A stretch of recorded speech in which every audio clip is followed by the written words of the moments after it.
Happy Veterans and Marine Corps birthday to you. I did not drink last night, although I did get a limited amount of sleep, so I'm a little grumpy, but I'm also in kind of a good mood. I think I'm recovering basically. So texted Brianna just to see what's going on. She's obviously been very busy with the election. And what we decided was, yeah, we're going to do an election cope stream this Wednesday. At least that's what I'm going to call it. I don't know what she's going to call it, but I think that there's like a psychic recovery that I need to do. I think there's a amphibious orca. Thank you for being first. But I think there's a psychic recovery that I need to do for myself, basically for the channel, and it's because there's obviously it's one thing to be a political commentator to just what is this Neelon stuff? Well, you'll find out in a second. We're just getting started, Mr. Destron. I appreciate your curiosity, though. It's a way to express violence without getting demonetized or screwed over in the YouTube algorithm. That's what it really is. But anyways, when it comes to the cope thing, so I think it's one thing to be a political commentator and not be personally involved in electoral politics. Because what that boils down to is you have evaluations of different characters within the political scene, whether they're on your team or off your team, or you're working towards a shared goal or whatever. And then, you kind of criticize everybody. You have an equal emotional investment in everybody.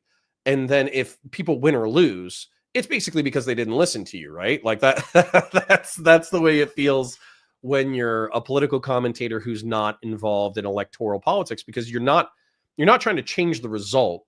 You're just trying to get people to listen to your insights in reference to politics, right? Whereas I think getting involved in electoral politics, so for those of you who don't know, kind of what happened over the past year was I was working with a Democrat organization in order to advocate for a Biden-Harris presidency, because I genuinely felt like it was the lesser of two evils when it came to this election cycle. Well, what happened is, just being real, we got our dick kicked in, right? So it might boil down to a few. You can't hear me, Fakito. If anybody else can't hear me, let me know, because Fakito's saying that they can't hear us, but no one else has complained so far, and I've been yapping for like 2 minutes. So Fakito, I think that might be on your end. But anyways, the Democrats, even though it comes down to a few million votes, we got our dick kicked in, right? And I say we hear you loud and clear in Twitch. Okay. Yeah, Fakito, it's on your end. I'm gonna go ahead and type that just so I can be helpful. It's on your end, buddy, Fakito. So anyways, but I think there's a logical acknowledgement of what's going on in electoral politics, which is we all knew it was a toss-up, right? We knew that Donald Trump had won in 2016. There's a lot of people who had counted him out, and so you can't take anything for granted. So there was a real possibility of Donald Trump winning, right? Then also when it came to the Biden-Harris campaign, there was a lot of flaws. For instance, holding on to Biden for so long when apparently a healthy chunk of people in DC knew that his brain was melting, and then swapping him out for Harris last second. That was what's known in the streets. Sport Brand says you're laying it down crystal clear like a glass carver. Well, beautiful. Well, swapping out Harris for Biden in the last 90 days of the election, right? That was probably a pretty weak move. And in talking to people who weren't involved in the electoral process, I think whenever you're involved in the electoral process, you're always looking at your candidate or your position with rose-tinted glasses, because you have a hope that you're going to win, right? Whereas I think that people who aren't specifically involved, they can have a cynicism about the whole process and the rose-tinted glasses, because they are used to, let's face it, our political system. Democracy is the worst form of government except for all the other ones, right? And so when I asked my wife, because, obviously I was a little bit more optimistic about a Harris presidency than she was. And she, by the way, she's more Democratic, more progressive than I am. And when I asked her, like, hey, well, what do you think went wrong? And General Ballsack says, love you, brother, and no homo way. Well, good to have you. Good to have you. Red 473 says, Dusty said Biden should have stayed in, though. Daddy is never wrong. Nah, I disagree with him. I think if Biden had stayed in, that would have been a worse electoral blowout, to be honest. So I think I think what happened was that the optimism from the internals didn't match the externals. And talking to my wife about the externals, well, she's like, "Hey, the economy's still a mess. Inflation is still screwing people over at the grocery store. That's probably the only thing that working class folk care about is grocery store and gasoline prices. You know, you're largely appealing to this highfalutin ideology of democracy and republicanism. Well, meanwhile, people are having problems paying their bills. So, you know, they're obviously going to care more about that. And it seems like Donald Trump appealed more to the economic issues than the Democrats did, whereas Democrats were kind of appealing to this general threat to our system. Well, the truth is, like a lot of people, they don't like our system, right? Democracy is the worst form of government except for all the other ones. I think that's earnestly true. Well, I think it's okay to especially throw rocks when you're not bought in to an electoral outcome. So that was number one, was she was thinking like, hey, the economics obviously screwed it over. And then two, something that I think that people inside the Democrat establishment swept for, except for Brianna, funnily enough, but something that the Democrats swept for if they were part of the electoral outcome is the fact that Harris knew about Biden's cognitive decline and everybody swept for it until they couldn't sweep for it anymore. And so that put a natural distrust of Harris, of the Democrats, of the electoral system and all that kind of stuff.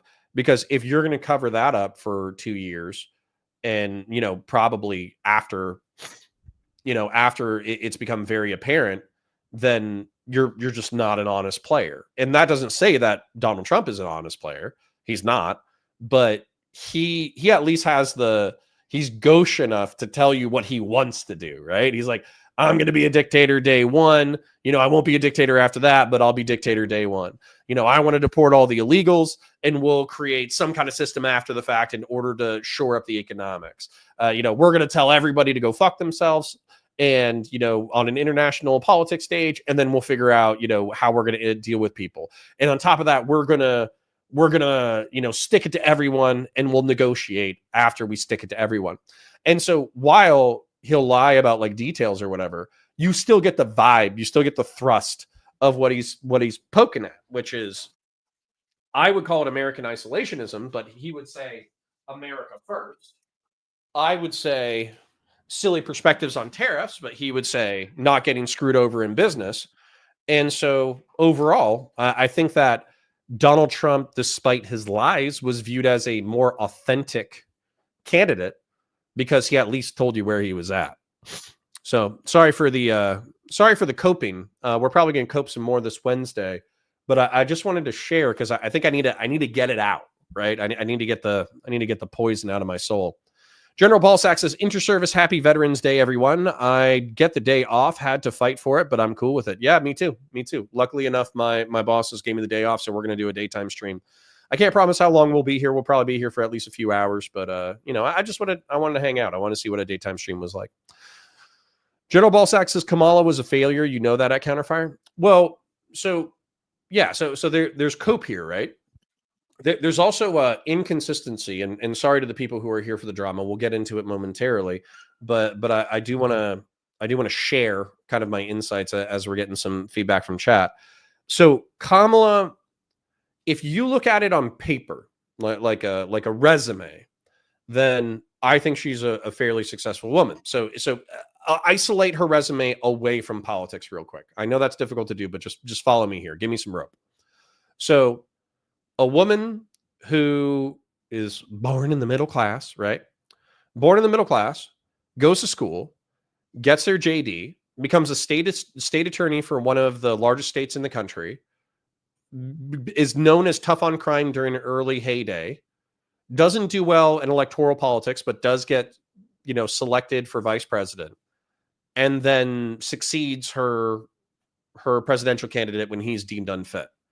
That on paper is wildly, I think that's successful. I obviously haven't achieved that much. I have achieved quite a few things in my life, but I haven't, I wasn't the state attorney of an entire state, right?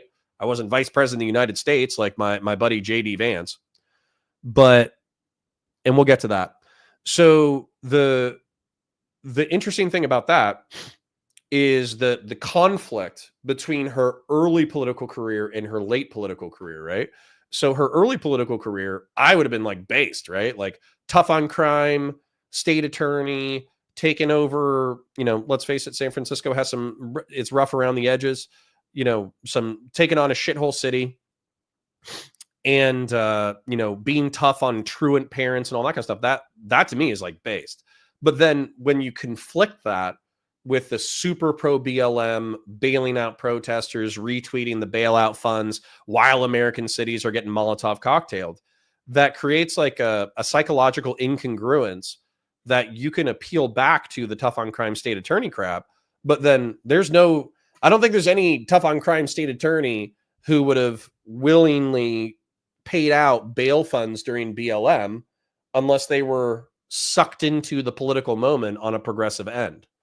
So that kind of speaks to almost like somebody who goes with the flow rather than has like stalwart principles. Puya Batty for $5 Canadian. Thank you. Why everyone says U.S. economy is a mess. From an outsider looking in the numbers, the U.S. is great. Grocery prices are not everything. Puya Batty, I agree with you that grocery prices aren't everything, and also we're doing substantively better than the rest of the world. However, I do think that we're in an era of vibes-based politics, right? I don't think that you can go to people and be like, well, the stock market's doing really well when they don't own stocks, right? Red 473 says people should really rethink whether or not Destiny is good at reading the room on politics after this election. You can argue a point, but predicting that outcomes is definitely not a strong suit. No, I agree, but I think that comes with a confidence that no one should ever have. I think in democratic electoral politics, you shouldn't take anything for granted. And I think that people resonate with commentators that can give them certainty in a time of uncertainty, but that's a horrible predictor for what's actually going to happen. I agree with that. Journal Ball Sack says, I got my last job refusing to answer questions about DEI. That was before the election. Well, based. Statutory Ape. That's a horrible name. Don't forget she rated poor black folks and tried to cover it. You, Connor, Kamala as a hack and a dud. Well, for me, that's based, right? So you're saying like, oh, she was harassing poor black families for being truant. Based? Okay. Like I would actually appreciate state attorney's office who took truant. So that this is something that was probably not articulated well at all, but truant kids become career criminals and career criminals destroy communities. So if she had leaned into that and said, hey, screw y'all, I get you. You're upset because I was too tough on some folks. But the truth is, in order to improve our country, we need to be tough on folks. I mean, I think that would be based, but that's just me.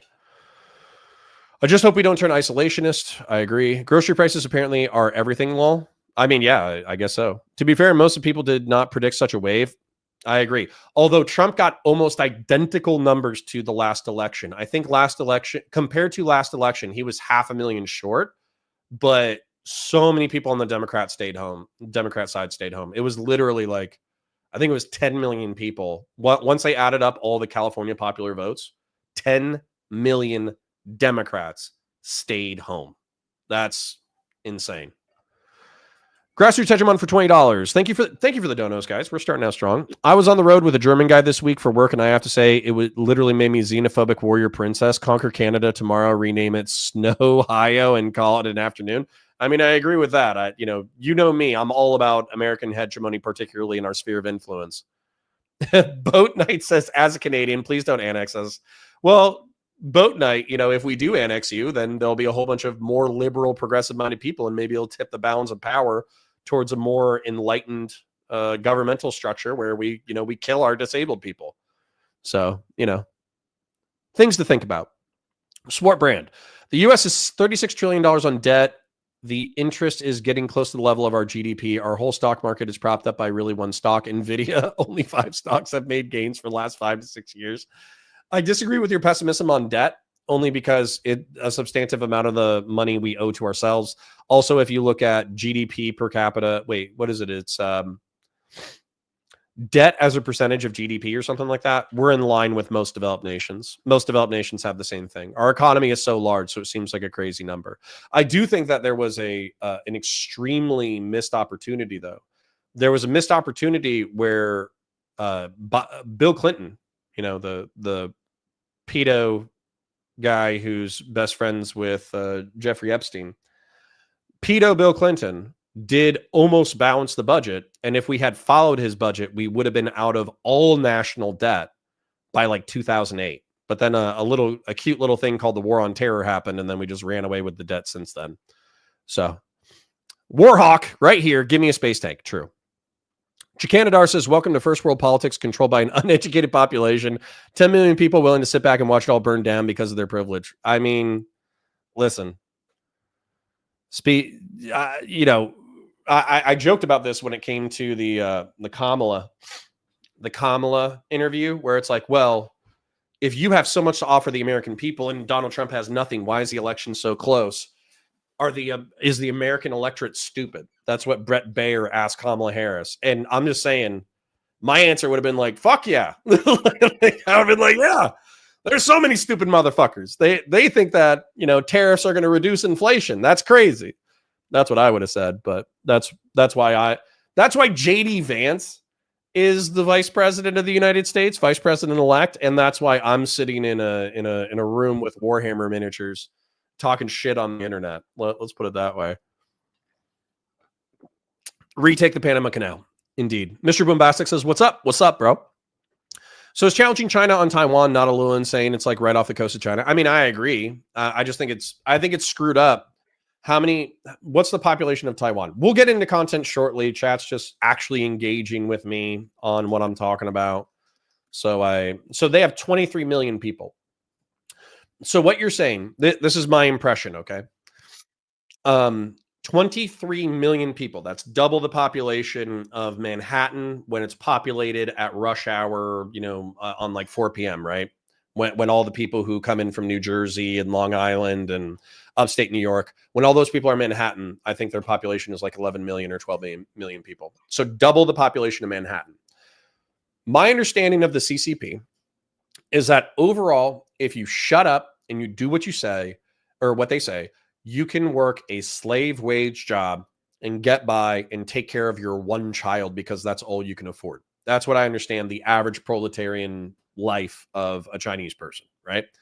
And then if you get all antsy and you're like, hey, mixed economy capitalism is actually based, the CCP sucks, and they killed my friend, and they're harvesting Uyghur Muslim vital organs to do a black market trade of vital organs, then you're going to get zip tied and thrown into a river.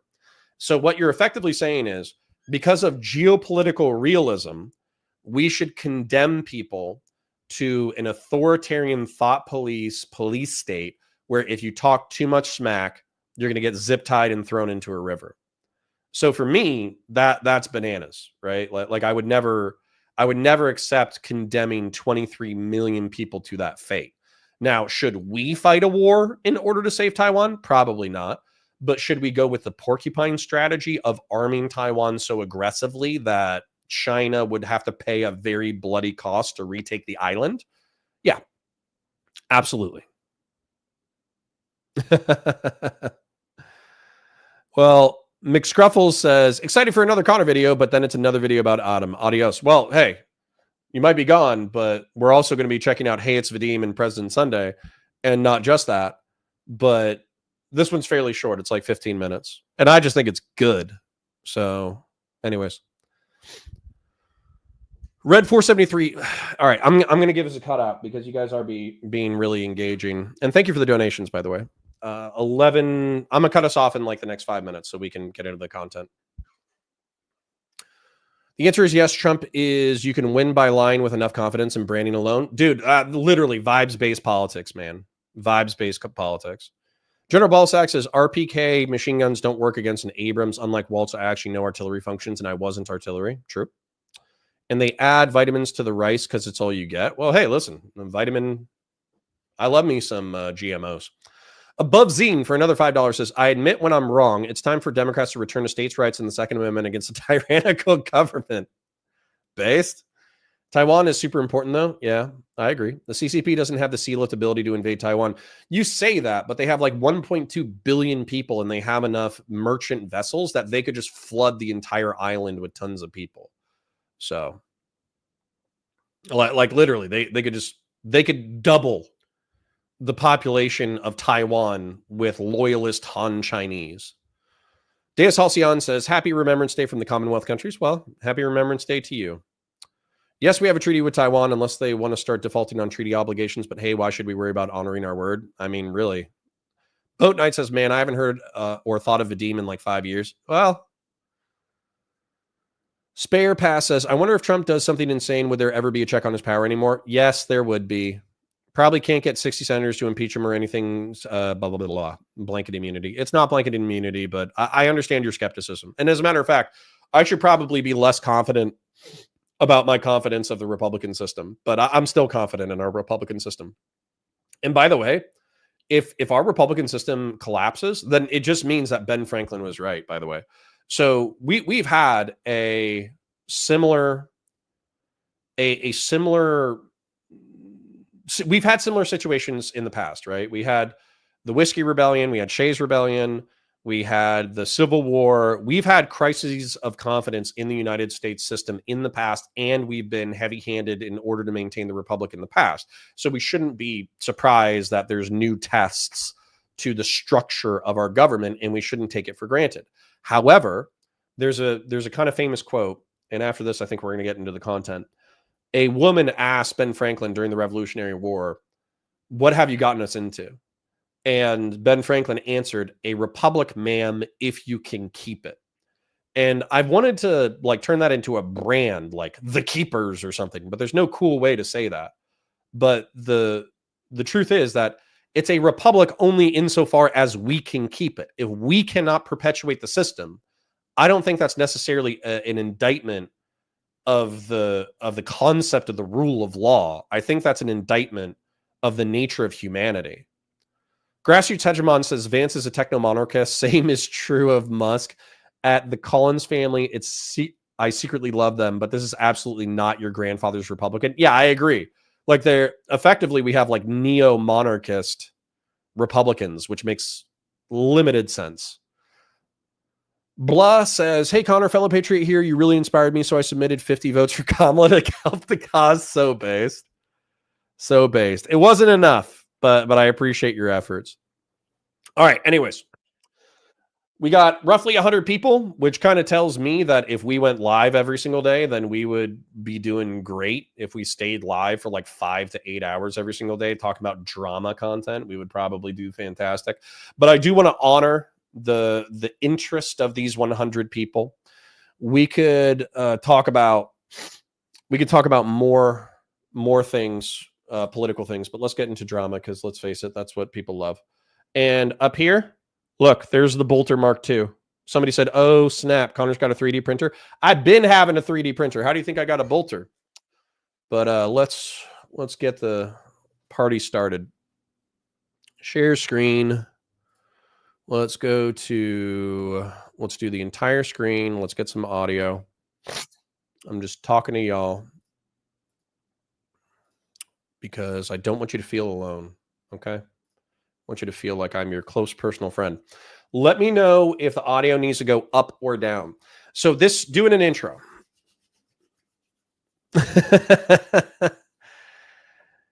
All right.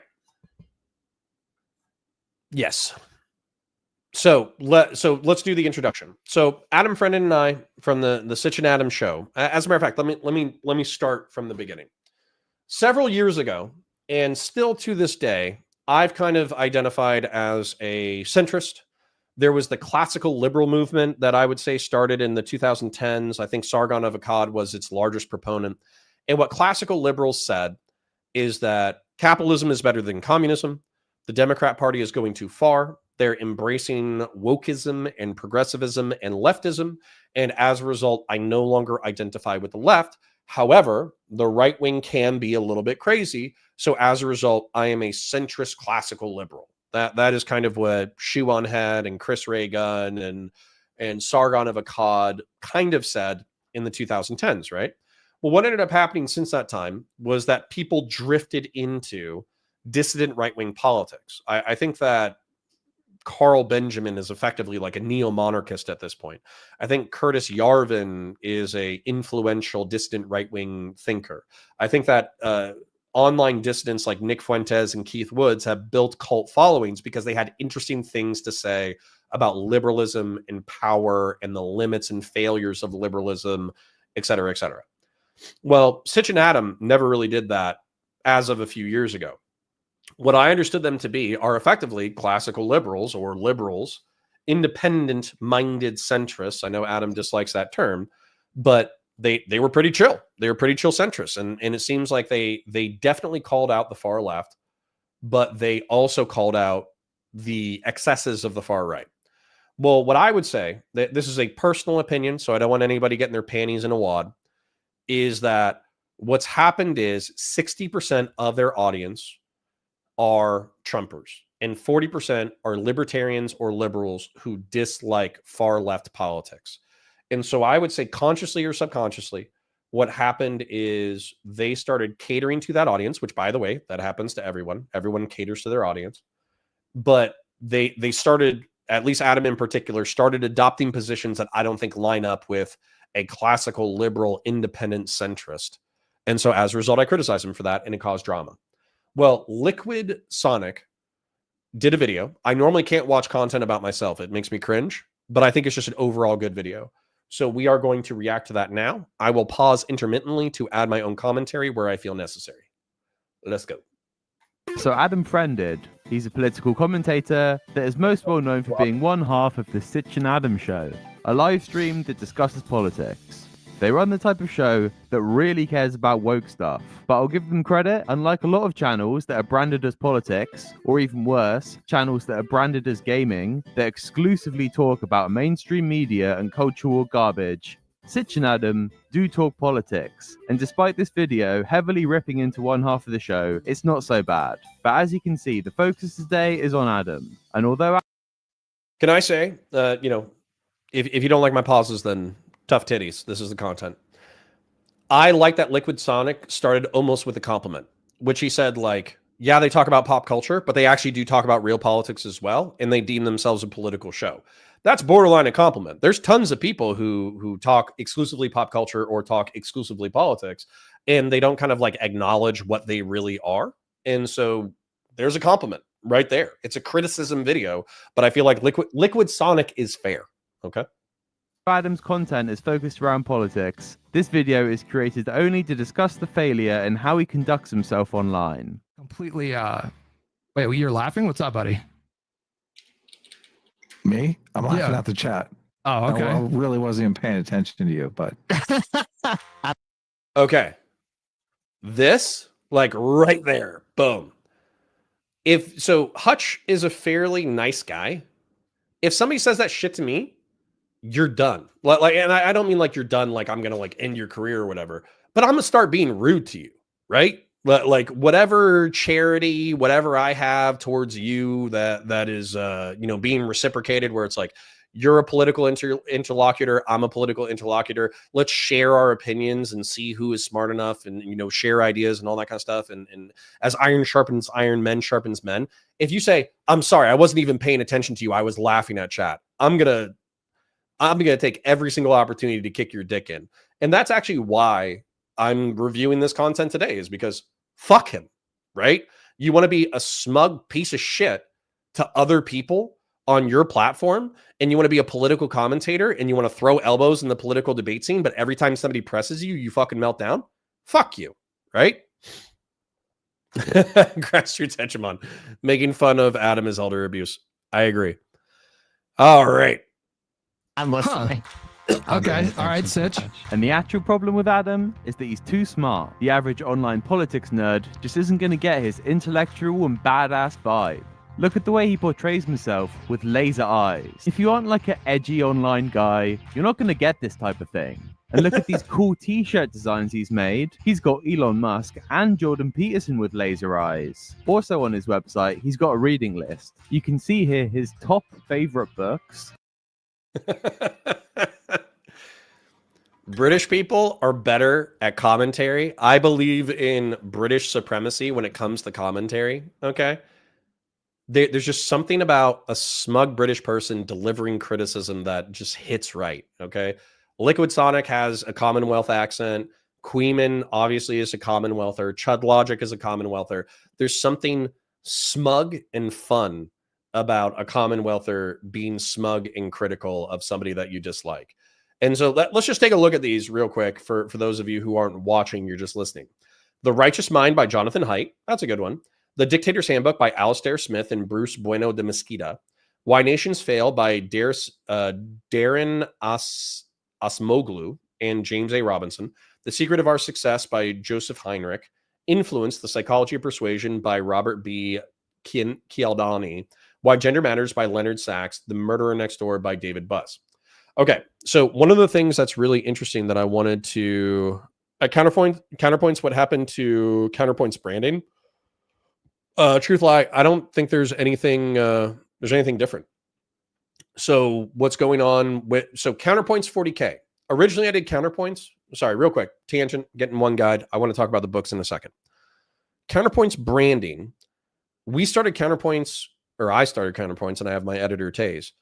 I started that with the idea of being like political commentary, right? And personal development. That's what I've always wanted to do. And I'm still going to do that on the back burner. But what ended up happening was I had the Counterpoints label, and media criticism ended up doing better than political commentary. I think that's partially just because people, they don't necessarily come online to delve into deep philosophical topics about like personal development and politics. That's like ugly and gross, and it's only for autistic nerds, such as all of you lovely, lovely people who are in chat right now. So there's a larger audience for pop media commentary. And so what happened is Warhammer just took off metrically, right? And so that was my primary channel. So I just kept posting to it, and boom, numbers, right? And so that money just stayed, right? And the algorithm just ate that shit up. So what I wanted to do was, because having mixed content channels, you'll have a 50,000 view Warhammer video, and you'll have a 5,000 or a 2,000 view political commentary video. Well, that doesn't work, right? So in 2022, I split the channels, and politics, I'm just going to say it, politics got neglected for a long time, but I've always enjoyed doing it. I've always so if I got invited to a debate or whatever, I would still do political content. Well, Counterfire, the brand is counter, right? So that's where, the split in brands kind of happened. Jacanadar says, at Counterpoints, you grew up listening to Robert Leach on Lifestyles and Rich and Famous. Makes sense. The accent is this way. It's true. Responding to a question is not getting one guide. Well, I'm overly focused on it. Yes. Boat Knight says, I love debate because you get drama through provoking talk. True. All right. I just wanted to make this a point real quick. So Influence, The Psychology of Persuasion by Robert Cialdini. There is this thing that happens where somebody reads like Rules for Power, or somebody reads this book, or they read something related to how to influence people. And instead of saying what they believe to be true, they say what they think is going to be most compelling to their audience so they can influence them in a certain direction. And I think that Adam, I'm going to accuse him of this. I think that he backs away from truthful statements when they're inconvenient to him having influence because of probably reading this gay book. Now, I'm basing this purely off of vibes, but as we know, we are in vibes-based political era. So I'm going to go ahead and accuse him of doing something, having very limited evidence. Then he has other books he would like to inform you that he's read, and then he's so smart, he's just written a big list of books. That's a lot of books to have written in a list. Well done, Adam. So let's take a look at how he debates. With all of this election stuff going on, people are desperate to hear who a high IQ and important individual like Adam would be supporting. Because unfortunately for Adam, Content Void and online irritation Pisco spent some time on Twitter pointing out that his previous statements seem somewhat incoherent. And in this first situation that we're going to cover, we need to introduce retired mall cop and progressive victory sellout Connor Counterpoints. And I am 100% just saying that to be a dick, because to my knowledge, Connor is a pretty respectable guy. He has a day job and a family and enjoys shouting at people online about politics and Warhammer, and you can't really fault a guy for that. But Connor had been making the accusation against Adam that he had audience capture, and he was too scared to strongly disavow Trump because of the right-wingers in his audience that would be upset with him. So Connor hopped on stream with Sitch and Adam, and it takes about 7 minutes or so for them to get into the meat of it, and Connor flat out asks Adam, "But I don't understand." All right. General Balzac says, "There's no reason to attack Adam at this juncture. Get over it, buddy." Well, I'm relatively over it. But this video was released 2 days ago, and it was good. So we're going to review the video. So you can check back. Like General Balzac, I love you being here. Thank you for being a long-time supporter of the channel. If you want to come back when we do President Sunday versus Hey, It's Vadim, that'll be lefty on lefty violence. So that might be more your taste. So what I like about the, what happened in the past minute or so of Liquid Sonic's commentary is him calling Pisco a content void. Because like you would assume British voice, Commonwealther, and also being critical of a centrist who leaned for Trump, that's probably going to be like a leftoid, right? So you would assume that he would be sympathetic to Pisco, but he still fucking makes fun of Pisco while he's moving into the content. And he did rib me a little bit on the PV stuff, which I felt like, that's funny, that's cute. But he wasn't so rude or shitty that or expose all my cringe that that I had to be like, okay, well, fuck this guy. Jacanadar says Robert Cialdini is a bit of a snake oil salesman, funnily enough, just a talking head who gets paid to tour doing speaking engagements. I mean, listen, that falls in line with my expectation for that book. Short Stack Goblin says, I remember this. Both Adam and Sitch are slurred. I'm just trying to, I say that word all the time. I don't care about that word. Please feel free to type it in chat. I'm doing it for my own monetization purposes. And didn't understand what audience capture means. I mean, real. Yes. All right. Let's continue. Okay. Red 473. Actually, hold on. Before we continue, Red 473 asks an important question. So Red 473 says, why isn't Sitch audience captured?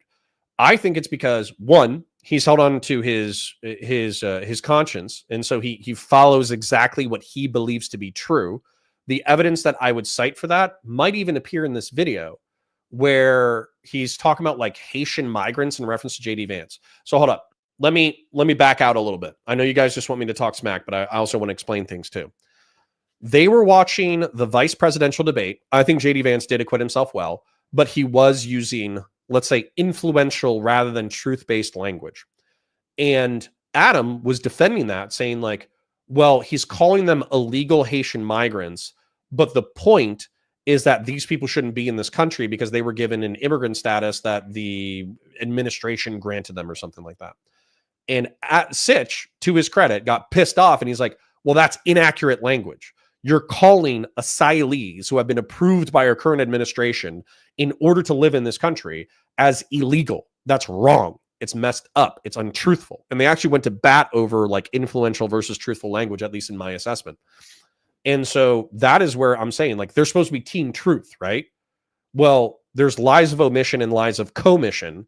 I don't think that Sitch ever, to my knowledge, has committed a lie of commission.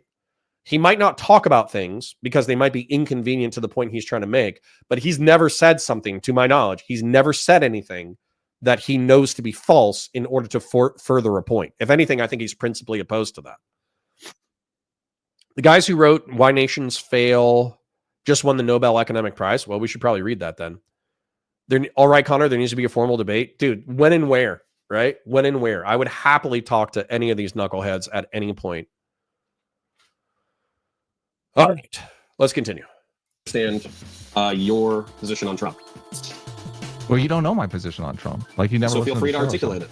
Look, I don't want to make this about Trump. He gives Connor this very flippant non-answer and pushes the conversation away from Trump. He does a similar thing when talking to Hutch. Like, the recent Star Wars show was a pretty good example. Like, there were like a couple. Can we get back on to like what woke means? And can we get back talking about what woke means? Let's not talk about anything substantive. Let's just circle around a definition for hours. Okay. Trump won, so I can use the word gay descriptively, right? And to my homosexual viewers, I am not indicting your homosexuality. If you're homosexual, good for you. I'm happy that you figured it out, that you like dudes or chicks and you're a dude or a chick, right? Good for you. Homosexuality, not being indicted. Gay as a synonym for lame. I know some people don't like it when I do that, but I'm gonna go ahead and do it because Trump won, right? Gay and retarded are back in. This is gay. Okay? When you do this in a conversation, it's fucking gay. Okay? So obviously, what was going on is I said that Sitch and Adam are, or specifically Adam, let's be real, we lost 5 gay people. As soon as I said that, we went down by 5. Yeah, this is not necessarily a safe for work stream, by the way. So if you're listening to this at work, there's going to be gay and retarded said out loud. So, good luck with that. I put in your headphones. So Adam, where he got pissed off at me for accusing him of being audience captured. Well, the reason why I'm accusing him of being audience captured is because I think that if you're an independent, liberal, centristy guy, that there are some flagrant violations of liberal and centrist principles that should, at minimum, concern you about Trump. And I saw him sweeping for Trump, and I saw him exclusively attacking the left and having nothing to say when the right wing was being fucking bananas, right? And so for me, that feels like the reason why you're not criticizing the right wing, the reason why you're exclusively attacking lefties, the reason why you're sweeping for the excesses of Trump is because you obviously have a political bias and you're pandering to the political bias of your audience. That's what I said. So when he's saying, I don't want to talk about Trump. Well, the reason why I want to talk about Trump within this conversation is because of the violations of your espoused principles. There's an incongruence here that I am happy to articulate. So if you're saying, I don't want to talk about that, well, excuse me, these are the examples for my assertion. So don't limit my examples for the assertion. If it's the evidence that I'm using to criticize you, you're being fucking gay. And then same thing, if we're talking about the definition of woke and you don't want to allow examples of pop media that are currently considered woke, that is also a gay argumentative strategy. And oftentimes, so people talk about me, sweeping for leftoids or whatever in reference to PV. And let's face it, there's lies of omission when it comes to, like, I don't know. Let's talk about like Kamala. So Kamala knew that Joe Biden was decrepit for 2 years, right? We know that. We know that to be true. And so if I wanted to hold somebody principally accountable to my values, I should attack Kamala for sweeping for Joe Biden, right? But there's a political end that I want to achieve. And so attacking Kamala is counterproductive to my political end, right? And so I'm not lying by commission. I'm not saying like, oh, there's no problems here. I'm just not focusing on that individual thing, right? And so I think the same thing can be said of relationships within the Twitch and YouTube political sphere.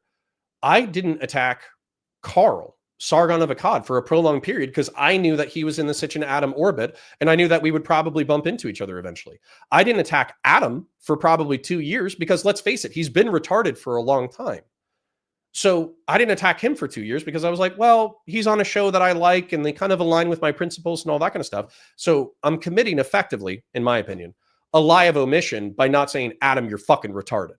So, I think that the most popular streamers are basically mercenaries, or they're not even mercenaries. They're free agents. Queeman and Chud Logic, I would say, are pretty popular because they don't pull punches with anybody. Even if they have friends who do cringe shit, they're basically like, fuck you, you're cringe. Now, that might be counterproductive for electoral politics, but I also think it's really productive for truth and holding each other accountable. So I think that's something that I'm just going to, if there's somebody that I really like, maybe I'll sweep for them or whatever, or I'll be nice to them, or I won't call out all of their cringe. However, I think we're going to be a little bit more mean to people outside of our sphere, outside of our little hug box, in the hopes that it makes the entire space a little bit more honest. Very frustrating. Slurs are back. MAGA. True. Gay is back in the menu. True. Sorry, I'm checking in with chat. Fakito. AirPods at work, baby. True. I mean, he did win the popular vote. True. So yeah, gay and retarded's back on the menu. Jono Boss X is a counterfire. No worries. Still working on the other side of the divide. Not as bad as the Tigress. Good. Joke's on you. I work from home. I can listen to whatever I want to at work. Based. She just, and who was that? I want to say your names so we build our parasocial friendship. Sapient Green says she didn't just omit. She said he was fine and good. Yeah, and that's a lie of commission, right? So for people who are sweeping for Kamala, it's a lie of omission if they don't call out the fact that she made a lie of commission. But by the way, I still think that you can flip this instantaneously. So this was used as a cudgel to beat me and PV folks and other Democrats for sweeping for Kamala and Biden. But you can 100% flip this indictment down onto Trump folks, because even Trump simps will typically acknowledge some level of flaw, but they won't go to the extent of what I think is in line with the truth. Kay says, if everyone is audience captured, doesn't it lose all meaning? I think the language needs to be more specific. Maybe. I think and I'm sorry, I'm getting over a cold, so sorry for the snortles. But I think it needs to be, if it compels you to do something that is not in line with your principles, I think that's when you can accuse somebody of either like ideological, audience, or monetary capture, is when they do something that's not aligned with their principles. Red Core to you says, make America gay and retarded again. True. Boat Knight says, I'd rather be told a painful truth than a comfortable lie. Well, hey, that's probably why you're on this channel, huh? I feel any relationship worth its salt invites criticism with the understanding it's coming from a good place. I agree. And maybe that's a difference, is when we do criticism, when we go after people, we still need to be advocating for the best. Maybe for the person we're criticizing and for the people in their audience. Maybe that's the moral difference. Cool. Let's continue. This style of conversation is absolute misery. But back in the conversation with Connor, Sitch does manage to save the conversation, and he will manage to answer a question so directly that it will go on to highlight how bad Adam is at responding when he's being pressed. How do you feel about James Lindsay these days? That I think James Lindsay's research in terms of like understanding what wokeness is and what cultural Marxism is completely on point. But I think that he's kind of stared into the abyss for too long and has now been sort of attributing it to literally almost everything. And in this bit, Adam decides to tack on to Sitch's comment, showing his complete lack of understanding of a basic human concept. Hold on. Let's talk about the third type of lying. The type of lying where you think you're telling the truth, but you're really talking nonsense. Because that's what's going on here. Saying something that is not true is not the same as lying. Do you understand that? Connor starts to get frustrated and asks him, it's like, I don't have 11 hours to watch your content. Why don't you just say what you believe? Well, then shut your mouth. If I just saw a 5-minute clip of you articulating an argument that I disagree with, and then I engage you with it, and then you pull back to, you have to watch 11 hours of my content, but I'm still going to engage with you. That is a dumb way to conduct conversations. Hey, Connor, do you accept that streamers are constantly clipped out of context? So instead of moving the discussion forward... Okay. Here we go. General Polzak, if you're still here, my apologies. So say what you believe then, okay? I don't know if you guys were here for this conversation. This is part of the reason why I wanted to do this content, okay? It took me, I swear to God, this is my memory, and I was very angry at the time, so I'm not saying this is accurate, but I'm saying the way that it felt. It took me 45 minutes to an hour to get him to say exactly what he said in the clip that I was criticizing. It was almost verbatim, which is why when you're being evasive and you're being a pussy, you're slowing down conversations and you're making them absolutely worthless. Now, on one hand, everybody likes a good train wreck, right? Like everybody likes seeing somebody get pissed off, getting argumentative with people that they like a relationship imploding, all that kind of stuff. So it's good for drama, it's good for metrics, right? But at the same time, it's such a dumb fucking conversation to have. So my criticism, I'm going to articulate it again, okay? Is that I saw a clip of Adam espousing the belief that Biden was too dumb. I think Biden was still in at the time. Biden was too mind melted to be president, and therefore he couldn't go off of the default of evaluating competency. He had to go for policy. And so as a result of believing in being more aligned with Trump's policies, he was leaning towards Trump at the time. Now, the reason why, if you're an espoused liberal, centrist, who thinks that the left goes too far, is I think the reason why I think this is dumb, I can articulate this perfectly well, is that the republic of our country gives us the rules on which we play our political and social and economic games. And Trump tried to undermine the rules of the game fundamentally. Well, what happens when you have one player cheat in a game is if they are not punished, then everybody starts saying, well, why don't I cheat as well? And so he's attacking Democrats. This is something that I can also articulate from the election. Democrats attack the peripheral of my beliefs. They attack the Second Amendment, which is pretty core to my belief, but they're chipping away at it with gun control. They attack the First Amendment, which is pretty like core to my beliefs, but they also chip away at it because the Constitution prohibits them from taking severe action. And so they have to do this, like, let's just use gay as an insult again. They have to use this gay, argument for why social media companies should be allowed to censor conservatives, right? And so they're chipping away at things that I believe in, and it pisses me off, and it makes it so I'm not on their team, right? I'm not on your team if you're chipping away at the Second Amendment and the First Amendment, right?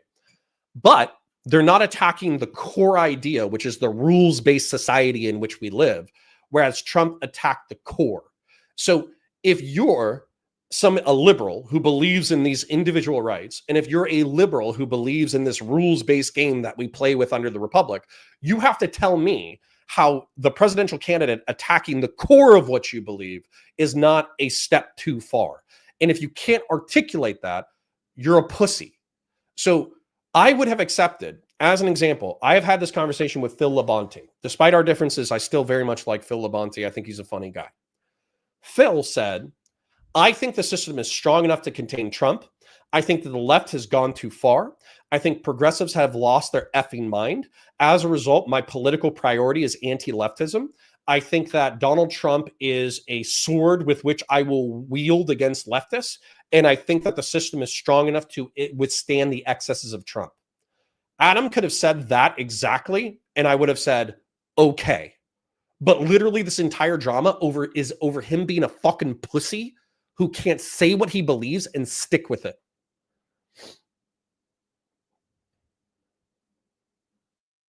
All right. Vanessa, how long is this beef going to go on? Until we die. Until both of us die. Richardson, the neocon. The Adams Connor War is the new forever war. True. True. But we're going to, don't worry, I got lefty content for you in a minute. Yeah.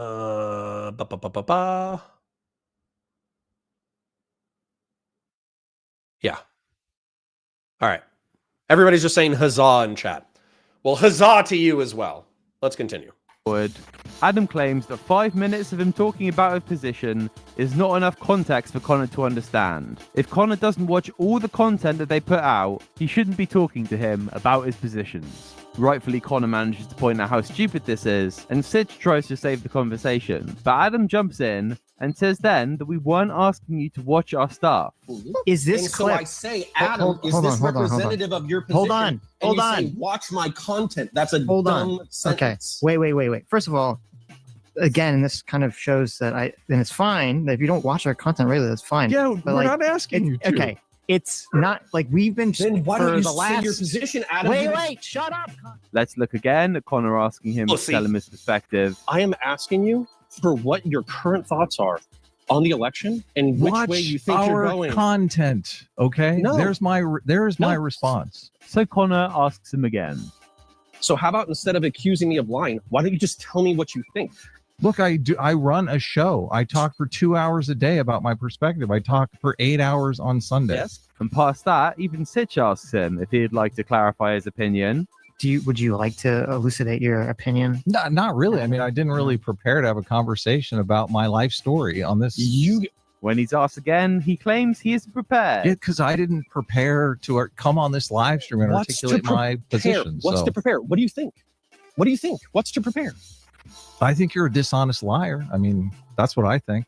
And after 30 or so minutes of suffering, Adam does finally give his take. But then you have to question, what world does he live in, where he then starts to think he can say stuff like this? It feels evasive. You're the one being evasive. I answered. What? You didn't answer. What did I not answer? Maybe he realized he said something so stupid because he then immediately passes it off to Sitch. What did I not answer? Sitch? Well, when The man that must have the patience of a saint. And I think I've shown enough of that debate, so let's head over to something different. Some time ago now. All right. Listen, ladies and gentlemen of the jury, the 155 people who are here, which tells me that we need to start streaming during the day because good God. All right, I'm going to share another insight with you guys, okay? I'm going to share several insights with you. Let's start with Adam, and then let's move into the channel insights.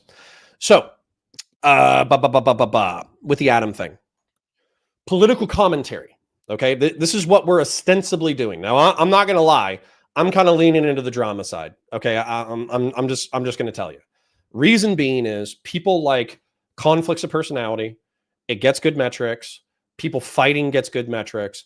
And you can sneak in the ideological battles into the conflicts of personalities. And so it's kind of like even the content that I watch. I don't watch like super dry, non-personal, ideological content anymore because I have found that I want to be kind of mindless when I'm not working or working one of my 2 or 3 jobs or side hustles.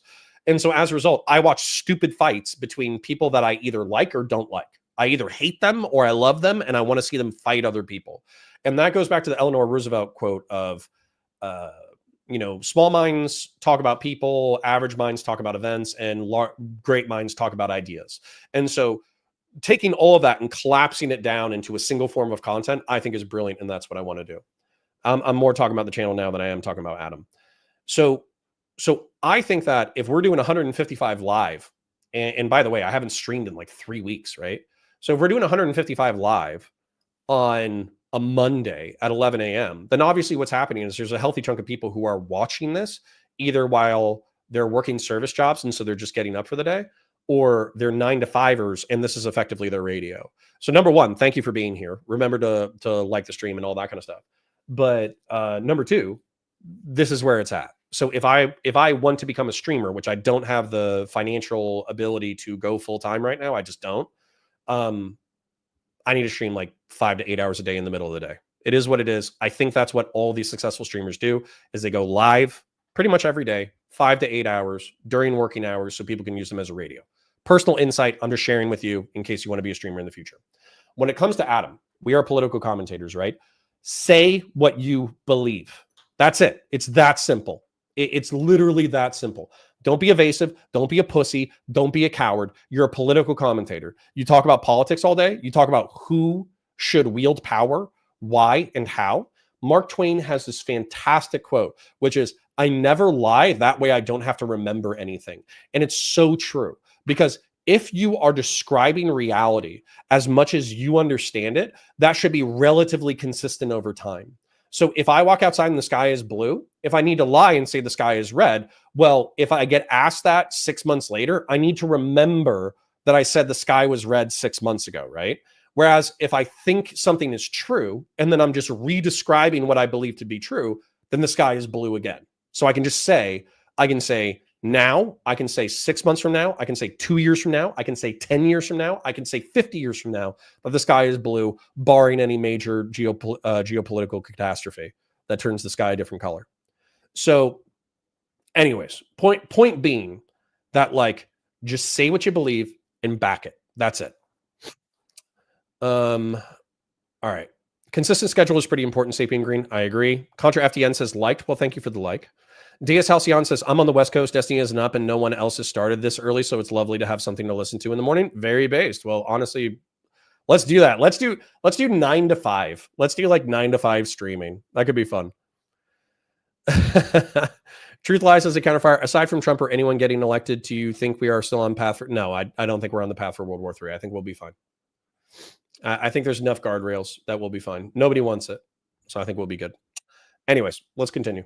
Adam was on the podcast EFAP, a show known for being incredibly thorough and long. EFAP sometimes can be so pedantic that the discussion can circle, but despite this, the show has produced some great content. And we also have the drama streamer and Gok enthusiast, Chud Logic. You should have taken today off so we could all go, Chud taking a self-care day, knowing Trump is about to ban Gok globally. Kessel says, are you done with PV or are you going to go back in 4 years? If they ask me, I might. But to be honest, I think one of the most earnest and understandable criticisms is, why aren't you working with a Never Trump organization if that's how you feel? There are people who are advocating against Trump and MAGA who are still Republican, who are they're basically politically aligned with you. Why aren't you working with them?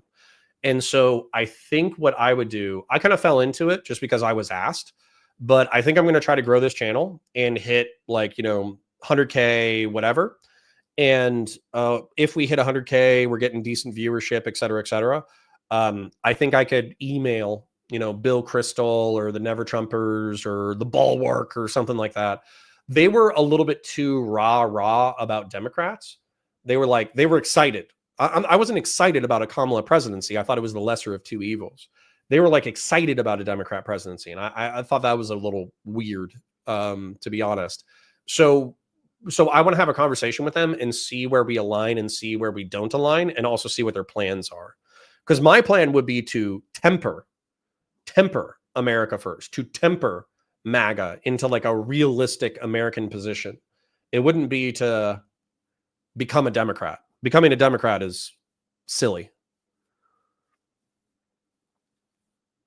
So are you done with... Yeah, that was the same question. We're headed to the Clone Wars, though. I can't explain more. They'll come for me. True. No one was excited about a Kamala presidency. The woman has the charisma of a plank of wood, sapient green. Well, if you think that her cackling is funny or cute, then it could be a little bit endearing. Anthony Scaramucci podcast. Kapop. True. Thank you, Yaroslav Dmitriev. Maybe. Red Cordy U says, nah, America is effed with the Supreme Court, gave Trump absolute immunity. I don't agree with this analysis. Probably has the House and has the Senate. Also, he can fire everyone with the government stacked it with cronies. America is effed. Yeah, I'm not with you on the total doomer train. I think we'll be all right. And I don't agree with that reading of the Supreme Court. I fought with Pisco about it. I voted Libertarian because I can't vote for anti-gun candidates. Kingslayer Damocles, that's what it came down to for me as well. I ultimately ended up pinching my nose and voting for Kamala just because, one, Florida used to be a swing state. Apparently it's not a swing state anymore. And also the geopolitics. I just don't think I could look the Ukrainians in the eyes and be like, yeah, well, your country might have gotten turbo effed by a Trump presidency, but I still got my guns. Lol. I don't think I could have said that. So, because I'll still have my guns, even with a Kamala presidency. Nope. Is cackling going to work with Putin? Oh, that's right. My condolences on the fall of the First Republic. True. Not my president. I'm European. True, Mr. Bombastic. All right. Sorry for the interruption. Let's continue. But the Chud Logic. Okay. We have not really had, I don't think, any kind of public falling out. I took him to task for normalizing food shops.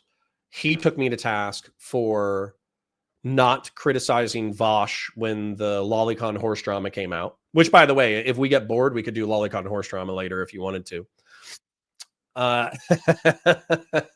Maybe we owe the internet Lolicon horse drama, but I deserved it, right? I was making a political calculation that I did not want to draw attention to a negative situation that was happening with people that I was politically aligned with, and I deserve the criticism. It's true.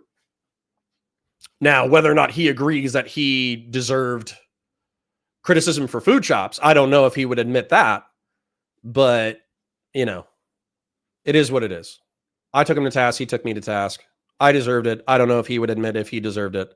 It is what it is. Excuse me. I'm sorry for making gross, sick sounds. Bum number one says, do the horse stuff now. It's not election year anymore. Maybe at the end. Let's get into some woke grape apology after we finish this video. No, my gawk! Not my precious gawk! Someone I can't fully endorse due to the amount of unhinged shit that he says on a regular basis, but can confirm he is the conductor of a hugely entertaining stream. And in the episode of EFAP That's well that we're said. covering today, they have chosen to discuss React content.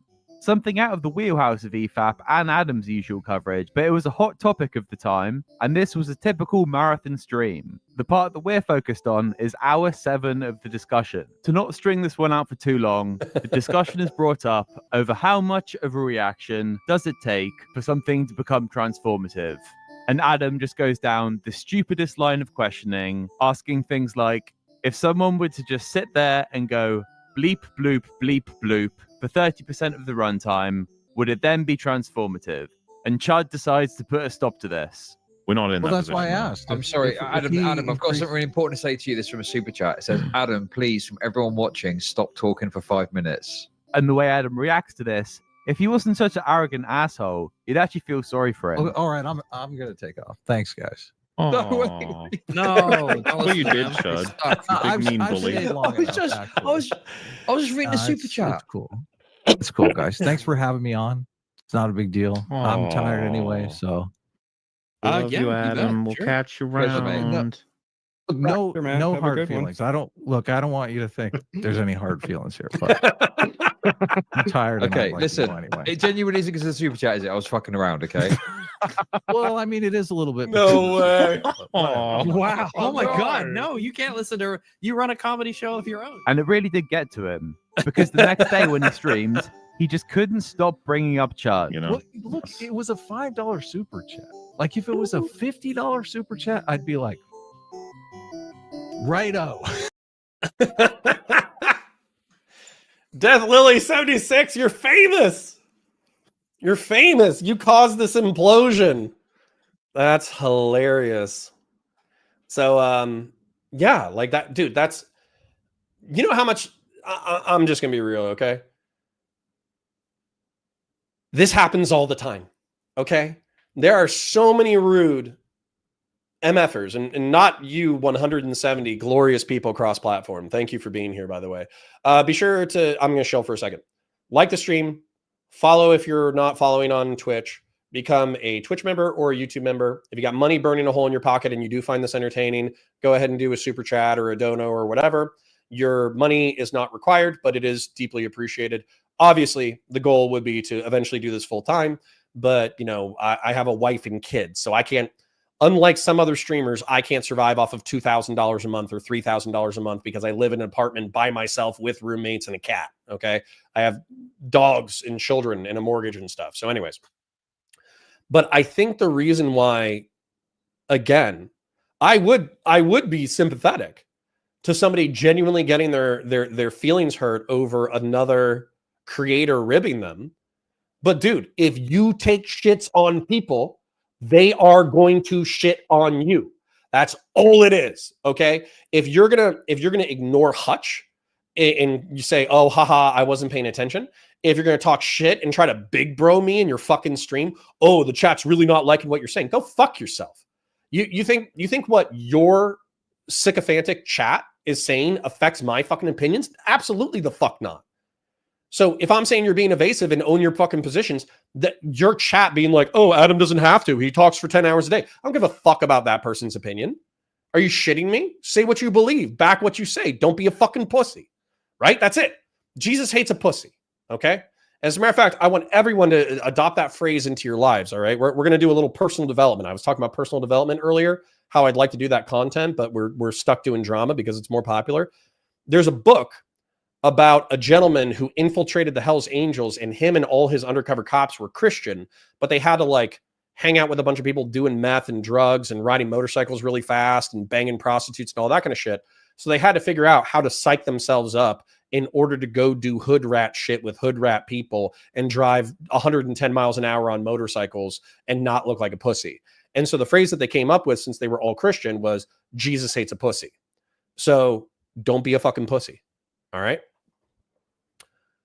Anyways, Definitely 76. You are famous. Thank you for your contributions to this. Let's continue. Send it at me. Right? But yeah, for a $5 super chat, it's a little weird.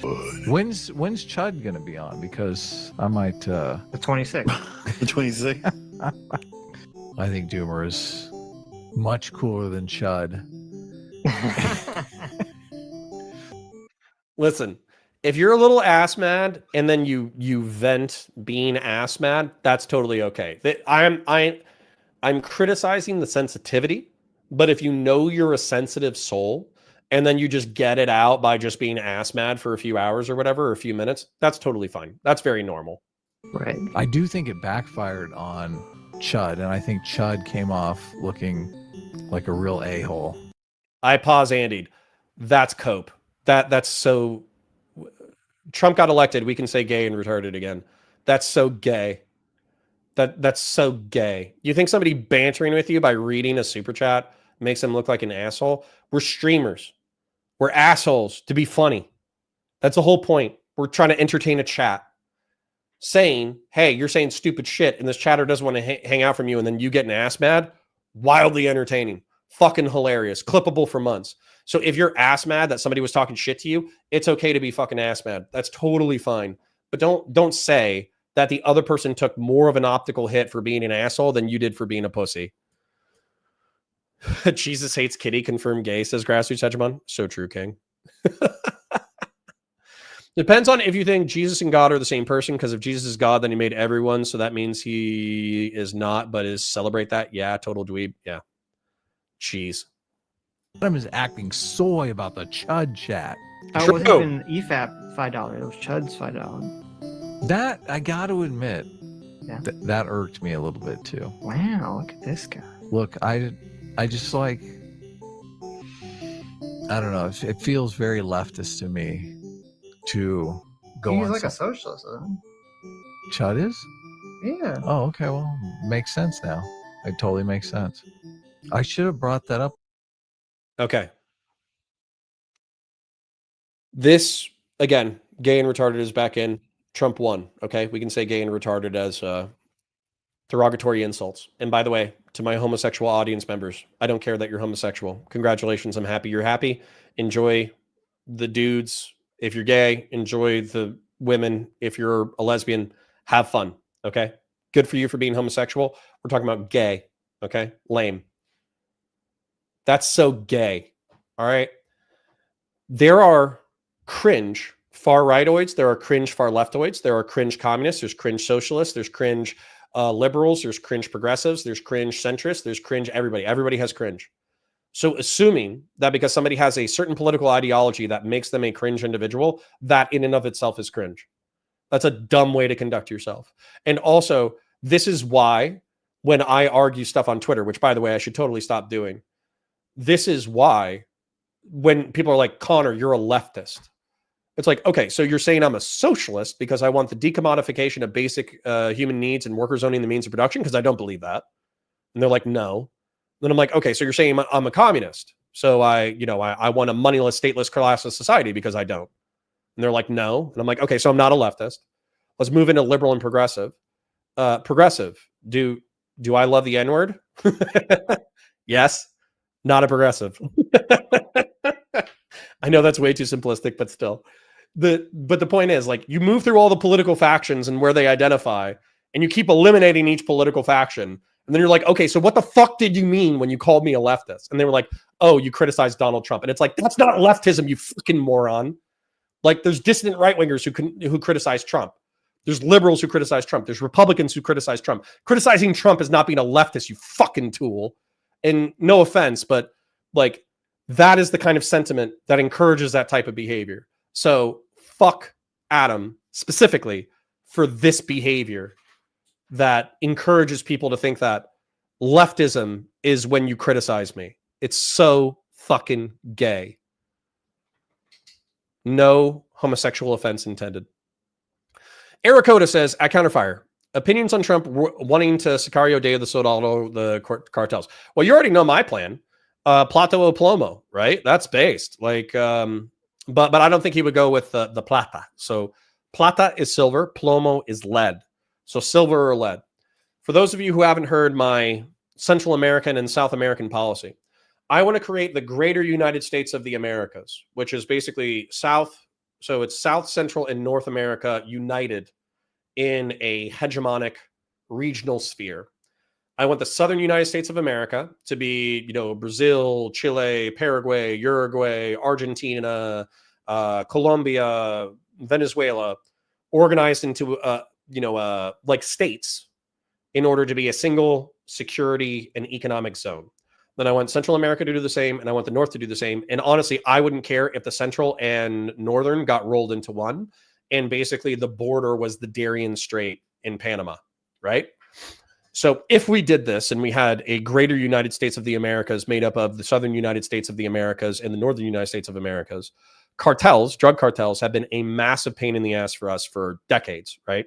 And so what we would do is we would go to the most powerful cartels and we would say, you sell all of your drugs to the federal government in order to be synthesized in for medication and to be synthesized into treatment for drug addicts. That is the only business that you can conduct, and we will make you billionaires. But if you take this deal, you are required to attack the black market that develops as a result. And so what you end up doing is you legitimize powerful economic and security infrastructure that is currently black market gangsters.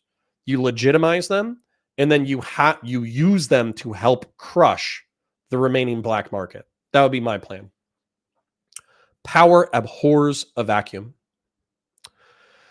Kessel says, Destiny doubling down on the dead firefighter didn't do it any good. I wonder. So a lot of people were talking smack about Tony Hinchcliffe maybe losing Trump the election by talking shit about Puerto Ricans. I wonder if Destiny might have had a marginal effect on electoral politics by effectively laughing at our, at a dead Trump supporter and that being mainstreamed in conservative media. I wonder, it's probably like a very marginal impact, 1/10 of a percentage point, but it's still possible. Boat Knight says, do you suspect Adam is insecure about his intelligence, that it's a weak point? He seems to implode whenever anyone points out he's incorrect. I'm going to be mean and say yes. Yes. Boat Knight says, sometimes intelligent people are incorrect. That's how you get smarter. Correct. This should be the drawaway to another self-improvement thing. Okay. So number one, we said Jesus hates a pussy. That's number one. Number two, it's okay to be incorrect. Okay. I was hopeful that Kamala would win. I was genuinely hopeful that she would win. I was hoping that the Republican Party would take a bloody nose and then we would be able to reorganize in the aftermath. Guess what? I was wrong. I got my dick kicked in and I'm still emotionally recovering from that. It's okay to be incorrect. The question is, how do you react to being incorrect? How do you react to having poor rhetoric or poor policy? How do you react to losing in the marketplace of ideas? There are Trump supporters that criticize Trump. Exactly, bum number one. Exactly. Connor's favorite president is LBJ. No, he's not. Go fuck yourself. Country FDN says, is PV a lefty organization? Yeah, it was, but it got taken over by DGG. And I think DGG is more liberal than they are anything else. Sparepo says, that's how Trump used the word leftist, to be fair. He calls anyone that criticizes him a lunatic communist. Yeah, exactly. What about a global America? That's the long-term plan, is to make super Earth. Yeah, what about Canada? That would be part of the northern United States of the Americas. Grassroots Tetramon, thank you for your donations. $10. Canada will be assimilated. It will be America's hat, but slightly less shitty. True. As a matter of fact, I think we should take, what's the one that's up there? Is it Greenland? I'm going to go to Google Maps real quick. Sorry, I'm getting distracted, but we're planning the future of the planet. So this is important. I think that Greenland should also be part of the northern United States of the Americas. Because the truth is, if global warming is real and it makes the equator fundamentally uninhabitable for human life, then Greenland might be beautiful. So we should consider, obviously, annexing Canada, but also Greenland as well. So At Counterfire, Advanced Feudalism. Not sure what the reference is, but I'll take it. Jacanadar says, yes, you were taking half-ass Track 2 Diplomacy, Connor. There are several books on the history of Track 2 you should read more on. Sounds good. Maybe when we're full-time, we will. Adam is just Californian soft as fuck. So true. Grassroots Hegemon, I love Canadians. That's why I want to make them Americans. No one deserves to be Canadian. It's true. It's true. Sapien Green says, the only way to never be incorrect is to never take a stand on anything. I agree. That's actually, dude, holy snap. I think you cut to the heart of the matter. So Adam hears somebody question him saying, why do you believe this? And they're saying that in a skeptical or hostile tone.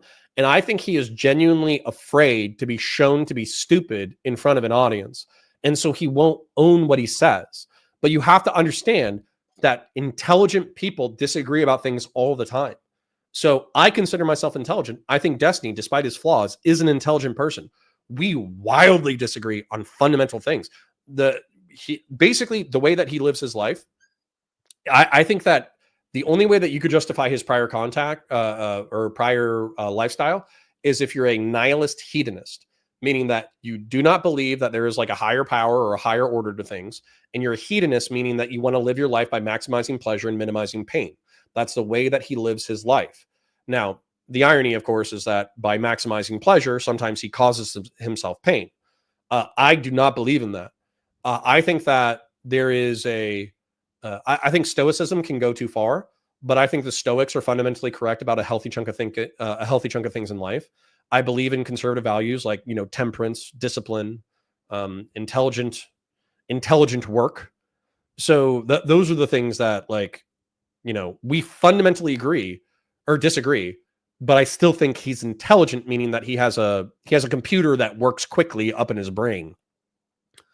Ericoda says, I agree with Rob that leftist streamers, especially Destiny, being unhinged about the Trump assassination helped Trump. Destiny also blocked Rob and compared him to Steven Crowder. Laughed my ass off. Again, so Ericoda, I'm being, I don't want to be pedantic, but I'm going to be. Leftist in Twitch and YouTube politics means socialist or communist. Destiny is not socialist or communist. He's probably, compared to the mainstream, he's progressive and he's definitely liberal, but I do not think he's a leftist. Intuitive Jackal says, at Counterfire, I'd say self-reflection on what went wrong, learn from those mistakes, and improve those things in order to win the next election when it comes to Dems. Agreed. Super Earth. Yes, that's the future. Bum number 1 for 50 Ron, which I don't know what that is, but happy birthday. Thank you. Yesterday was the Marine Corps birthday, and today is Veterans Day. So it's a good day. Good day to be alive. Oh, General Ballsack says, I had trench foot in Iraq, got new socks. Also, Woods died in Iraq. Sad. Jacanadar, motherfucker, you have to look up the name of the place. Stop trying to think globally until you pass geography. Listen, I can do better than most Twitch and YouTube politics streamers, okay? Cannibalistic Gecko says, a Counterfire, which one will be worse, Secretary of State Tulsi or Secretary of Health RFK? RFK, by leaps and bounds. Tulsi is actually wildly intelligent. I don't like that she's simping for Trump, but I've seen her speak extemporaneously, and I think she's intelligent. All right. No one knows why Trump won. True. At Counterfire, Destiny is so smart, he cost XQC 700K.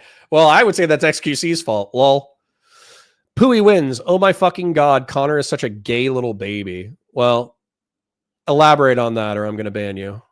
You should know. Like, you should know. People should know. Like, if you come into chat, you say something incendiary, but then you don't back it up with anything, say what you mean. Okay. What do you mean? What are you complaining about? Yeah. Jacanadar says Tulsi is a snake, but not dumb. I wouldn't go that far, but I would say that she's intelligent. Destiny represents a hodgepodge of views, pro stock buybacks, pro free trade. That would be referred to, at least in my estimation, as neoliberalism. Happy Veterans Day, Connor says, Politically Homeless Podcast. Well, thanks for being here, bud. Appreciate you. All right, sorry. Let's continue. I'm getting distracted. When Chud did his little super chat, I should have said, "Do you know the moral foundation?" There you go. Totally turned it around on him. It baffles me. This guy has streamed with people like Dick Masterson and Ethan Ralph, and he's always so cocky. But when the lightest jab is taken at him, he has absolutely nothing to fire back with and just cowers. Absolutely pathetic. So, for this last section, we have to introduce tomfoolery. Even though Tom is a self-proclaimed linguist and literally invented mobile detailing, he isn't highly regarded for his debate skills. So if you aren't aware of who he is, just let it be known. Taking an L this big from this guy really isn't a good look. And the truly inspired topic of this conversation is Trump a fascist? And I love this segment. Let's catch up with a few comments that are pertinent. Grass, your Chudgemon for another $10. Thank you, King. I appreciate you being my oiler. Destiny has been unmoored from reality for a long time, but if he helps us conquer Cuba, I can let it slide. Listen, I'll pitch it to him. We'll see if he goes for it. Intuitive Jackal says, at Counterpire, if RFK would be the Secretary of Health, his brainworms will be the one doing the decision-making. Listen, I watched him talk about like Yellow 5 or something like that, and I was like, okay, yeah, Americans are probably poisoning themselves with more stuff than usual. But I don't think he's sober enough to understand that we allow small amounts of poison into our food for taste and color and all that kind of stuff. But we kind of know that cumulatively these poisons are going to add up to negative results. But if they're all introduced in very tiny, it's like smoking cigarettes, right?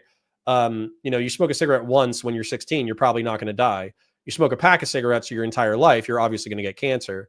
And I think that's the same thing when it comes to fast food. It's like Americans, relatively speaking, know that fast food is going to kill them, but it's very tasty and delicious. And so as a result, some of us eat a little bit more than we should. So it kind of is what it is, right? Now, he's arguing that it's like in children's cereal, so I understand him being pissy about that, but still. Kay says, Destiny is smart and is an effective communicator, but he thinks that because he knows some of his blind spots, that he knows them all, he lacks psychological flexibility to a fault. Yeah, Kay, but that's one of the interesting things is that humility does not serve you in the Twitch and YouTube and political live streaming space. As a matter of fact, I think that being confident or being confident to the point of folly is actually, it's good content no matter what. If you're wildly confident and get the shit kicked out of you, then you're going to get good metrics because you're a lol cow, basically. If you're wildly confident and you're right 90% of the time, then you're going to be a heavyweight because your fans are largely going to love you for your correctness and minimize your incorrectness, whereas your haters are going to maximize your incorrectness but minimize your wins. And either way, you're being controversial. Actually, I went through, when it came to the Hunter Biden stuff, I went through like a negative content dog pile and I was getting my shit kicked in, and I DM'd Destiny and I was like, bro, do you like this? Like, are you fucked up in the head? And he's like, yeah, I fucking love it. Which I think that's part of the reason why he's so successful. STV to Philly for $10. Thank you, King. I do appreciate it. I wish all centrist Republicans were as critical and introspective as counterpoints. Well, we'll work on it. Okay. No problems. Can't spell cuck without the UK, says Truth Lie. He's calling all Commonwealthers cucks. Man, sad. Does Connor have enough red crayon? No, I don't. General Ballsack, I don't. All right, so let's catch back into the content, okay? So, tomfoolery, all right? Funny guy, been on a few debates with him or whatever. I'm not going to bring up like all of his stuff, but actually, you know what? He's going to say it, so I'm going to let him say it. But I would just say that tomfoolery is, he does debates, but I wouldn't view him as like a debate heavyweight. I guess I would say. So if Tom's playing nice with you and he's debating you and you're getting your shit kicked in, then you're not built for Twitch and YouTube politics. I'll put it that way. All right, let's continue. They just immediately get bogged down talking about definitions of words pedantically and stupidly, as you'd imagine Adam would. Look, obviously, I'm completely guilty of speeding. Like speed laws are a guideline for me, right? You wouldn't call me a fascist because I am against the law. I'm constantly breaking the law, right? Correct. It would have to be some sort of characteristic overriding someone's like personal freedoms, their rights, their things like that. I guess so. I could be a fascist just because I speed, right? No, you would be a criminal. What would make you a fascist is if you believed in political corporatism and flexible authoritarianism, which ironically enough, a flexible authoritarian and a political corporatist would actually probably view you as a degenerate for speeding and hit you with a fuckload of tickets. So this is like horrible argumentation. And remember this line of questioning, because Adam is about to get very upset with the concept of Tom being bad faith. They continue on to argue about definitions. It really is like pulling teeth listening to it. And eventually, when talking about authoritarianism, Tom makes this distinction. No, there's not a distinction. You can be delusional. Chicanadar, you are so fucking mean. Holy shit. All right, I'm going to read that. This opinion does not reflect the official opinions of the Counterfire channel. Chicanadar says, Tom is not anywhere near heavyweight. Tom is not even the fucking towel boy of debate. He is a simpleton. Wow. That is rude. Liam, on the other hand, probably sarcastically, but it is funny. Liam says, can't believe Adam tried to pull up on a professional linguist. So true, King. So true. Boat Knight says, is speeding a criminal offense? I agree that it's technically civil. That's an interesting question. But obviously there can be criminal speeding. So there can be like reckless driving. And I think once you get over like 40 miles per hour or something like that, I think there are criminal speeding statutes. So it goes from civil to criminal once you get there. And then obviously like it's risky behavior. So it results in crimes like reckless driving. So the question is, do you want to upend the system in order to politically privilege speeders over the rest of society? And obviously that's like it's a silly question. So it's bad argumentation. And then hold on. I think Tom is actually about to do an argument that I don't think serves him, but let's listen to it. It really is like pulling teeth listening to it. And eventually, when talking about authoritarianism, Tom makes this distinction.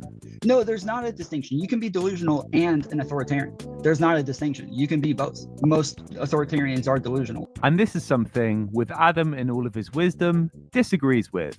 So if Donald Trump believes that is the situation and he is doing the prudent thing, he's not an authoritarian, he's delusional. Okay, so there's a difference. An authoritarian because he actually coming after them, right? So Tom, maybe not in the best move, brings up a World War II example. Fuck this. I reject this, okay? There's nothing wrong with bringing up World War II. I get it. Everybody talks about that like rule where you bring up Hitler or whatever the hell. But guess what? World War II was the extremes of communism. It was the extremes of nationalism. It was the extremes of fascism. It was the extremes of how far can you push liberal democracy and still call yourself a liberal democracy. So right there, there's no problems with bringing up World War II because it's almost the test of a bunch of political ideologies. So when you're talking about authoritarian, the reason why we bring up Hitler is because obviously he is the quintessential authoritarian. What he says goes. He sees power. Obviously, he got appointed to the chancellorship, but after he got appointed to the chancellorship, he started seizing power for himself and in dissolving any of his political enemies and favoring all of his political allies. So he is like the quintessential fascist or the quintessential authoritarian. So I'm just going to go ahead and answer the question before we even get into the content, of Tom and Adam arguing. But the point is that somebody can do something authoritarian under a delusion, and it does not make them not an authoritarian. So as an example, I brought this up in a video, and Adam, oh my God, this is like, I'm getting a little bit tired because I've been yapping for a really long time, but this actually re-infuriates me. Adam came in, he won't debate the topic on stream. He won't debate it in a pre-recorded video. He won't have a conversation. And by the way, I'm perfectly capable of being polite, but he will come into my YouTube comments in order to make bad and stupid arguments. Okay? He's like, I didn't know you were pro-Hitler. It's like, are you fucking retarded? Excuse my French, and I'm sorry for the ableism. However, are you fucking retarded? Do you think that I'm saying that because, and this was the argument that I made, Hitler became authoritarian off of something that was not lining up with reality. He believed that all of the communism coming out of Russia was a manufactured plot by international Jewry to destroy nationalism as an international concept, to turn everyone into proletarian, what Nick Fuentes would call cappuccino debt slaves, and then have Israel or Jewishness be the only ethno-nationalism, ethno-linguistic, closed culture that would survive this revolution, and then they would enslave all of their Untermensch. That's what Hitler believed. So under this incorrect assessment of reality that he likely appealed to his own confirmation bias repeatedly, he did authoritarian things because he thought that he was facing an existential threat to the German national identity. Okay? So he is delusional and he is authoritarian. Okay? So there is somebody who is delusional. Let's say they believe all the same things Hitler did, but they're an avowed pacifist. They will not take any militant or political action in order to enforce their will on another person. So they believe the same delusion, but they take no action to change the outcome. That is somebody who is delusional, but not an authoritarian. And let's go ahead and watch Adam's argumentation, because he says that he doesn't believe that you can be delusional and authoritarian, but when he gets the slightest bit of press, he falls apart like wet tissue paper. Which, if you want to be a little pedantic debater, does completely invalidate what Adam was saying. But this is what Adam perceives to be so bad faith. Yes. I'm not going to litigate World War II, whether or not Hitler was delusional, to make your point. That's like bad faith. That's bad faith. It's not, because it's. Why is it bad faith? This is another thing that's so unbelievably stupid. When someone disagrees with you, that's not bad faith. Okay? It's not bad faith at all. And just because they're appealing to a commonly appealed to trope doesn't mean that that trope is any less true either. So bad faith means making an argument that you yourself do not believe. I perfectly articulated why the World War II thing is exactly apt to talk about in the context of this debate. And yet he literally does not understand the term bad faith. And so he throws that word out as an excuse to mute him. And by the way, listen, General Balsack and fans of A-Team who are hoping for me to be nice. This is me being nice, but you might want to mute the next 30 seconds, okay? Anybody who thinks that that is good argumentation and that Adam had a point here is a fucking retard. You have 80 IQ. You should actually be housed by the government and be assigned a social worker to help you wipe your ass if you think that that was a good argument, that appealing to World War II and appealing to Nazism is bad faith. If you think that that sentence coming out of Adam's mouth is good and intelligent and a good argument, then you need to be publicly housed. You need a caretaker because you are so fucking stupid. All right. You can unmute now. Arrow, I want Connor's answer though. Audacity. Is all authoritarianism bad? No. Nope. No, I don't. So I think what's bad about authoritarianism, let's just take a look at the definition real quick. That way I'm not talking totally out of my ass. I think what's bad about authoritarianism is deferring to authority for its own sake. Okay. The enforcement or advocacy of strict obedience to authority at the expense of personal freedom, lack of concern for the wishes or opinions of others. So I have a sincere lack of concern for the wishes or opinions of others. The enforcement or advocacy of strict obedience to authority at the expense of personal freedom. I think that obeying authority, justified authority, is not bad. I think asserting authoritatively something that's good for society can be good. However, I think that appealing to authority and deference to authority for its own sake is bad argumentation that creates bad societies. Yeah. Yep.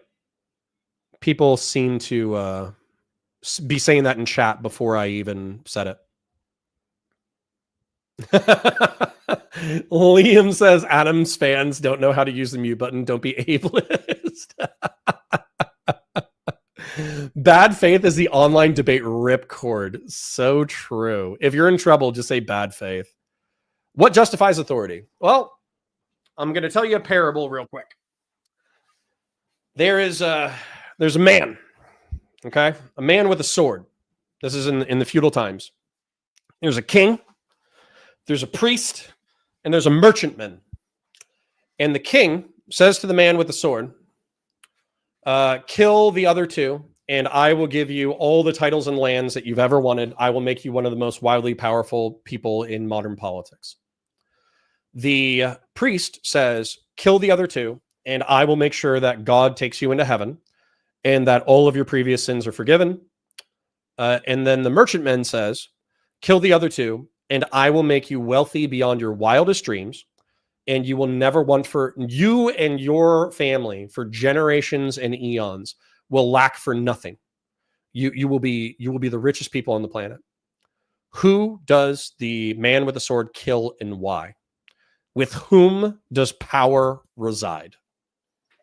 I'll let you guys think about that for a second.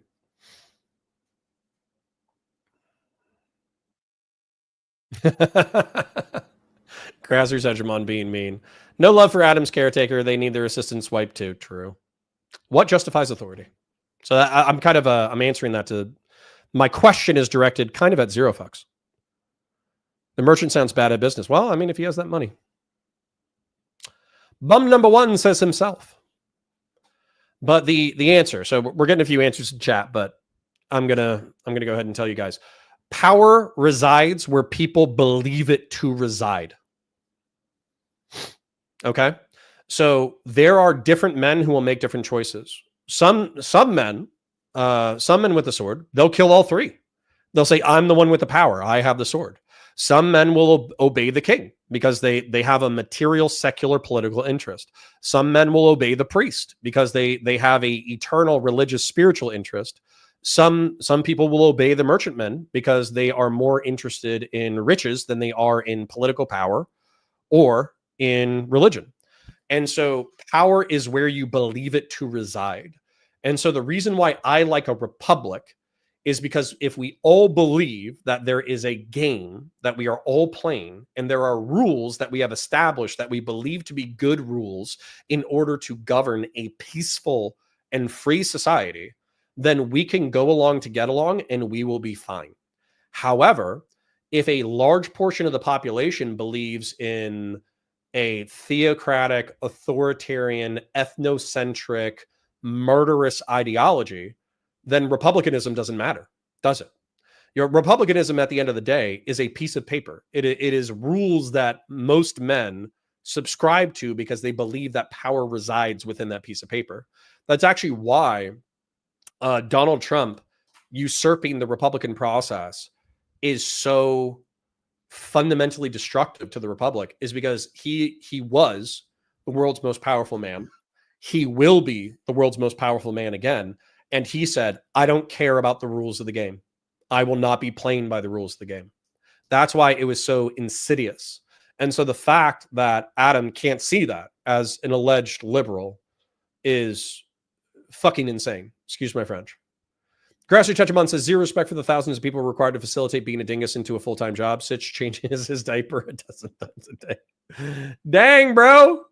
Thought you were Sitch and Adam fan. I thought you were being you're being more mean than I am. Jesus. Ericota, modern republics change leaders far too often for my liking. I mean, that could be true, but we should come up with term limits that actually make sense. Audacity says an incredible justification of authority is if society has agreed to the ways authority should be wielded, we as society have deemed it necessary to prevent and punish murder. We use authoritarianism to do it. Yeah, I agree. That I would not view that as an abuse of authority. Intuitive Jackal says at Counterfire, Vlad Vexler labeled Trump in his recent video as an authoritarian, anti-democratic, post-truth populist. Do you believe that is an accurate label for Trump? I do. Blade 88920 says the Republic cannot stand it if fundamental principles or axioms of ethics of liberalism is disagreed upon. If you believe freedom and equality aren't fundamental, then you can't agree. I agree. This is actually the problem. This is the problem.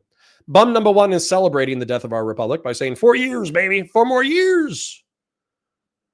Your view of a republic is far too dwindled. That's interesting. I don't know why, but you can tell me.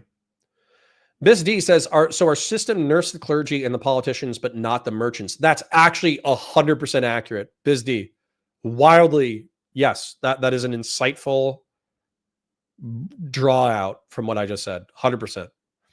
Blade 88920 says, also, you can be a liberal in the sense that you have protected rights and free markets in a monarchy. See Hans Hermann Hoppe where he explains this. No, that's actually it's interesting because within the American context, we're obviously so anti-monarchist.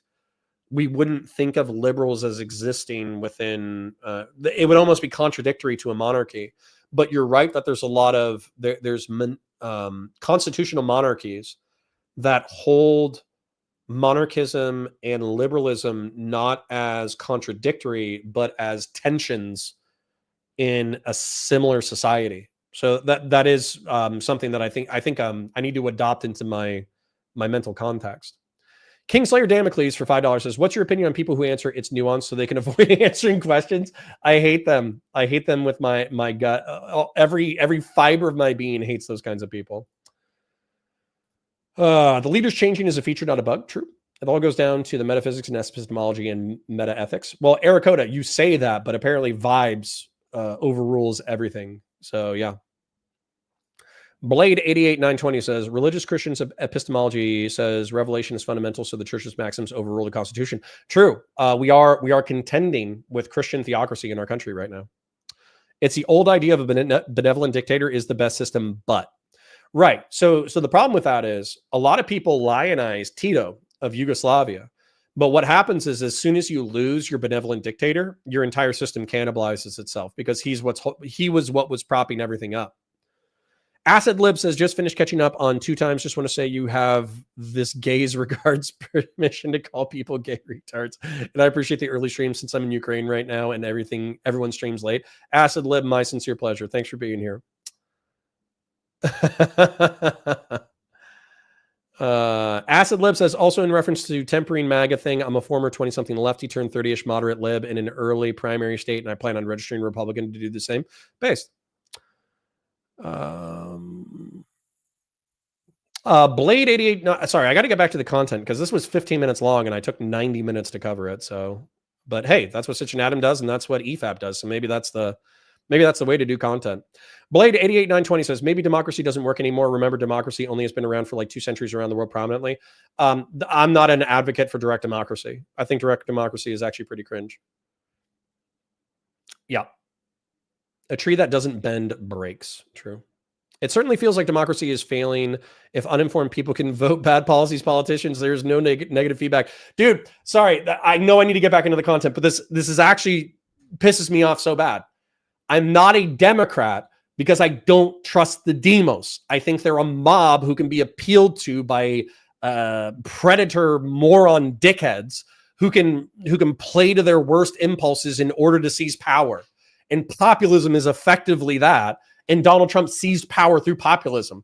Donald Trump is in power because of a pro-democratic political mechanism. It's fundamentally anti-Republican. Like Republicans are supposed to want intelligent, meritocratic representatives to lead society. So frustrating. Bum number 1 says that counterfire. I hope you have the same amount of insight and extensive fact checking when the Vosh folder comes up. So true. I guess we're going to have to cover it, aren't we? All right. Anyways. Let's see if we can finish the content. Jesus, Grassroots Hegemon just oiling the stream. Grassroots Hegemon for $50 says American liberalism and libertarianism is so foundationally different to hop that it isn't worth investigating if you want to explain American politics. Interesting book, though. It does the least bad job of an affirmative case for monarchy. Well, thank you for the incredible donation. Speaking of which, if you are not poor, so actually the shill time. So thank you, Grassroots Hegemon. Like the stream if you haven't liked it. That way other people know that we're live. We peaked out at 180. We're still at 165. So thank you for hanging out for the content. I really do appreciate it. If like the stream, that way other people know we're live. Follow on Twitch if you're not following. Become a YouTube member if you haven't done so already, if you have the cash to do so. If you don't worry about it. Become a Twitch subscriber if you have the cash to do so. If you don't worry about it. If you do have cash burning a hole in your pocket and you want to help support the stream, obviously I would love to do this full time eventually. I don't have the money to do so. However, any financial assistance is greatly appreciated because, again, I need to make enough money to go full time. I can't be one of these 20-year-olds making $2,000 a month and taking care of my cat in some dog shit apartment on the wrong side of the tracks. That's not a thing. Most people vote on vibes. True. All right. Anyways, let's wrap up the content. Let's try to wrap up the content. We only have a few more minutes. It's not bad. Unfortunately for Tom, Adam is partaking in the debate and is also acting as the moderator and decides that he has to mute Tom. I believe it's happening, that it's no longer authority. I'm sorry, Sitch. What happened? He's making a bad faith argument. I'm not going to. No. Wait. This is not a bad faith argument. It is a total bad. No. Hold on. I'm not here to litigate. Wait. Sitch tries to talk. Sapient Green with a 200 DKK. I don't know what that means, but dollar amount, but I hope it doesn't cost you an arm and a leg. Thank you for the donation. Sincerely, you should stream more often. Honestly, man, I would. I need so I'm actually going to share. Insights with you fine folk. So on a low month, I'm just going to share, fuck it, be transparent. I need $6,000 a month in order to afford my mortgage, my car, my insurance, my cell phones, my kids, karate, keeping up with my yard, all that kind of stuff. $6,000. And I get it. You're like, Connor, I only make $2,000 a month. How does it cost you $6,000 a month to survive? And it's called having a family and a mortgage and shit. Okay. Just is what it is. All right. So my life costs $6,000 a month. I get $1,500 a month from the VA because I cannot turn my neck. I got injured while I was in the service, and I finally applied for VA benefits. They gave me a little bit. Okay, so that's basically almost my mortgage taken care of. I make between $1,500 and a few $1,000s on the Warhammer channel, but that is at peaks and flows, right? So on a bad month, I make $1,000 or $1,500. On a good month, I make $3,000 or $4,000, right? So that means on a peak month, I make $6,500 between VA and YouTube. But that also means on a bad month with YouTube, I make $3,000 to $4,000 less than I need to in order to survive. So my peaks are high enough, but my troughs are not. Sapien Green says 200 DKK is approximately $28 US. Thank you, King. Sincerely appreciated. And so if I streamed full time, I might be able to make up that money, right? But I'm not just taking a risk for myself. I'm taking a risk for my kids. I'm taking a risk for my wife. And I'm taking a risk for, let's be clear, Grassroots Hegemon has been 90% of the donations today. I'm taking a risk that people like Vici used to support the channel with hundreds, if not thousands of dollars. Grassroots Hegemon has been very kind to the channel recently. JMac was very kind to the channel a while ago. I'm effectively reliant on Oilers in order to make it work. And it's just too big of a risk. So are the kids essential? Yes, unfortunately, I like my children. So maybe YouTube will pop off in the next year. Maybe I'll keep doing drama content, 3 to 5 times a week, and then that'll pick up, and then I'll get enough revenue from Counterfire in order to make up for the monthly thing. But until we're there, until we're making $5,000 to $6,000 a month between VA, Warhammer, and Counterfire, it's just not going to happen. It is what it is. I was optimistic about it, but my family comes first. It's unfortunate. Sapien Green says regular schedule, regular viewers, regular income. I agree with you. I fundamentally agree with you, but it's hard when I have, dude, literally the only reason why I'm here is because I have the day off. I have the day off from work so I can hang out with you guys instead. I don't know if you're getting any more JMac money. So true. We're still friends. We're still friends on Twitter. We're still friendly to each other. But I agree that I am I'm attacking one of his babies, so we might not look too kindly on that. Danmaka Yumeneko. Hold on, let me read that again. Danmaku Yumeneko. Danmaku Yumeneko. When I was in college in sociology, we learned about politics and our political parties. The teacher read us studies to show us that influence people. One of the studies were about electoral billboards and signs. Politicians who smile on billboards are significantly more likely to get votes than those that don't. Whether you smile or not on a billboard will get you more votes than any policy position you have.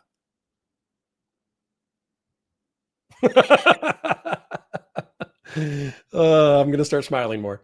Intuitive Jackal says at Counterfire, are there any good sources knowing about the principles of conservatism? I wonder if Edmund Burke wrote a book about it. Yeah. Yeah, he did. So he wrote a few books, but unfortunately they're like historical analyses, as far as I can tell. He wrote a book. It's like on the French Revolution. There's biographies of Edmund Burke that kind of summarize his positions that I've read that I like.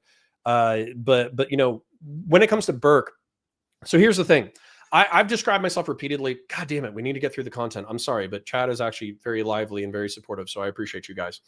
So when it comes to Burke, so I can articulate Burke's beliefs, and I think a lot of people who are conservative or conservative temperament, they believe it consciously or subconsciously, but it just doesn't communicate anything to most people.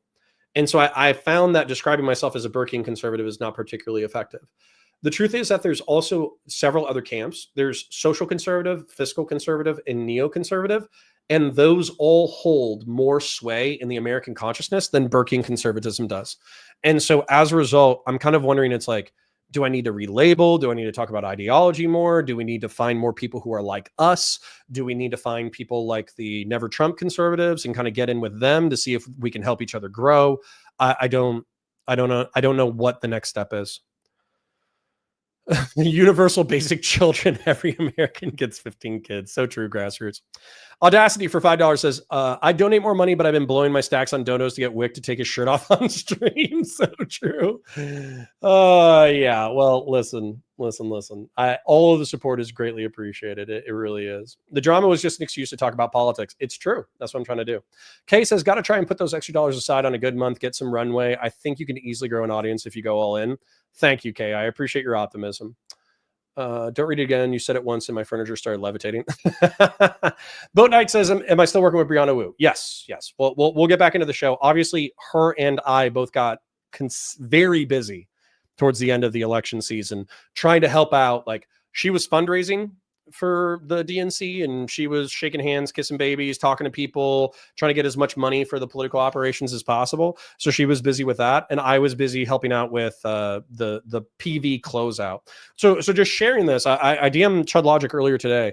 The creator program is done as of 10/31.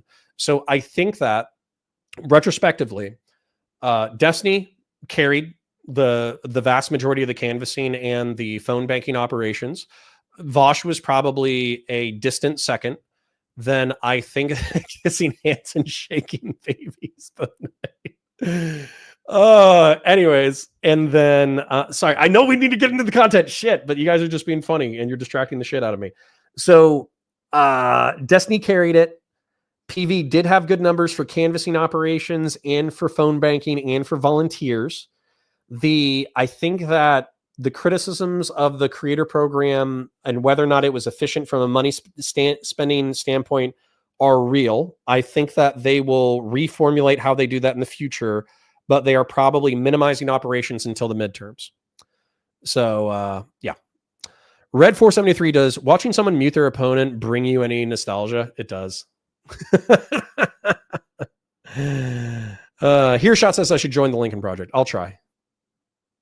All right. Anyways, sorry. Let's get it done. Knock him off the edge. But in doing so, he also talks Adam into a contradiction.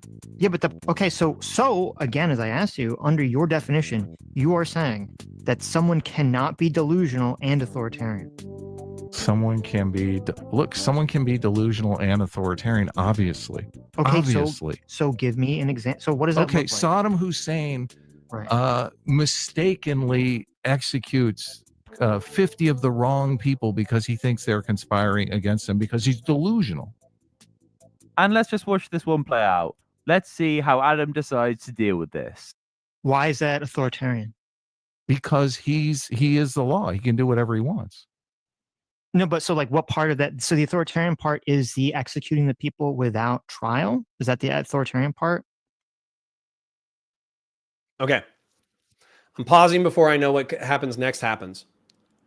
The reason why he can't answer that question is because usurping a election that does not have provable fraud is obviously the actions that an authoritarian would take. So if he says that Trump is operating under a delusion, but then he still takes an authoritarian action, Trump is still an authoritarian. That's why he cannot answer this question, because Sitch has rightfully called out the logic in his perspective. And so as a result, he can't answer the question without looking like an asshole. So if he answers the question honestly to Sitch, he loses to Tom. And so instead, he decides to take his toys and run away. I'm trying to ask you. I'm trying to figure out this distinction here. Look, I'm done with this, okay? Okay. I'm literally done with you. Okay. Coward shit. Pussy shit. So now what?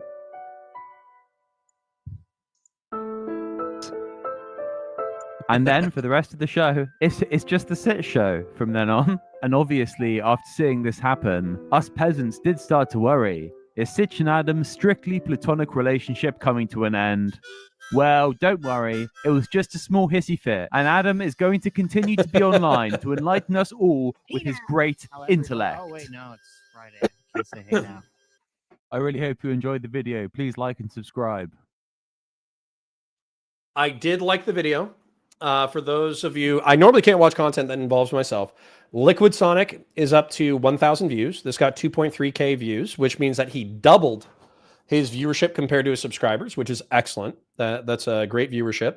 He obviously did a good job, and he does have other stuff. The problem with these videos is that they're so highly edited, which, by the way, good for him. The problem with these videos is they obviously put in so much effort in order to get that result. But if he keeps going, he will be successful. So good for him. This is worrisome. You know, obviously the Japanese anime waifu PFP is always worrisome when a male takes on a Japanese anime waifu. But besides that, you know, as long as he's not into kids, we should be okay. Y'all are being mean again. All right. So Adam can return to the normal working world. He wasn't quitting. True. He can't quit because then he'd have to go be a fucking wage cage slave. Lol. All right. So hold on. Let's do a little segue, and then I'm going to do something that's inappropriate, but you're going to have to forgive me because my wife was very kind to me today, and I just don't think that I can pass up on her kindness. So we're still going to be going. We're actually going to get into this debate momentarily. I am going to get some water, so we're going to do a little head call real quick. We're going to get some water in, water out. We might keep this shorter, okay? So we might react to just the grape apologia that Mr. Hey It's Vadim does, and then we might move into horse lolly drama. But I also kind of want to do like a whole day for that, just because, you know. We'll see. We'll see how we're feeling towards the end. But I'm going to get some water in, water out. Needless to say, it took us 90 minutes to cover it. So we were actually exactly in, it took us 90 minutes to cover a 15-minute video. That's exactly in line with Sitch and Adam. That's exactly in line with Mahler. We did peak out at 180. We're still chilling at 150. So thank you to all the people who came out for that segment. I think Adam is pusillanimous. I think he's a coward. I think he can't own a position. I think he's worried about looking stupid in real time with a debate. I think he's been caught in multiple contradictions. I think he takes positions that allegedly don't align with his foundational principles. I think when he's asked to expand upon why his foundational principles allow him to have the takes that he does, he finds extreme difficulty doing so because he doesn't want to look like a fucking moron. And so as a result, I think he's going to continue to get his dick kicked in. And I'm happy that Sitch and Adam in general are a popular show. But I think that Adam will continue to be an anchor when it comes to debates going forward. That is my personal opinion. Thal says, happy Veterans Day, you old crayon eater. Thank you, Thal. Good to see you. Grassroots Chechemon for another $10. You have a wife. I've given you $13 million and you have a wife. Disgusting. True. Intuitive Jackal at Counterfire. One thing I realized while watching Sitch and Adam is I would have zoned out every time he speaks. I pay attention to their streams whenever Sitch speaks, despite being bullied by chat and being accused of having TDS. Yeah, dude. Sitch is actually a fairly thoughtful and insightful person.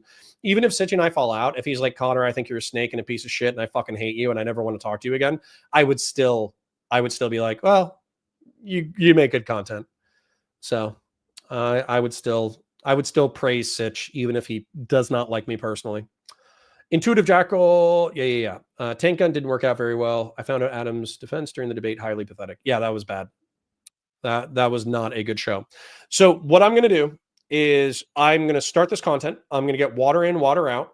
I am going to mute myself while I eat. I am hungry, and I am going to minimize my interjections until I have swallowed my food. So you get a minimum of disgusting food sounds.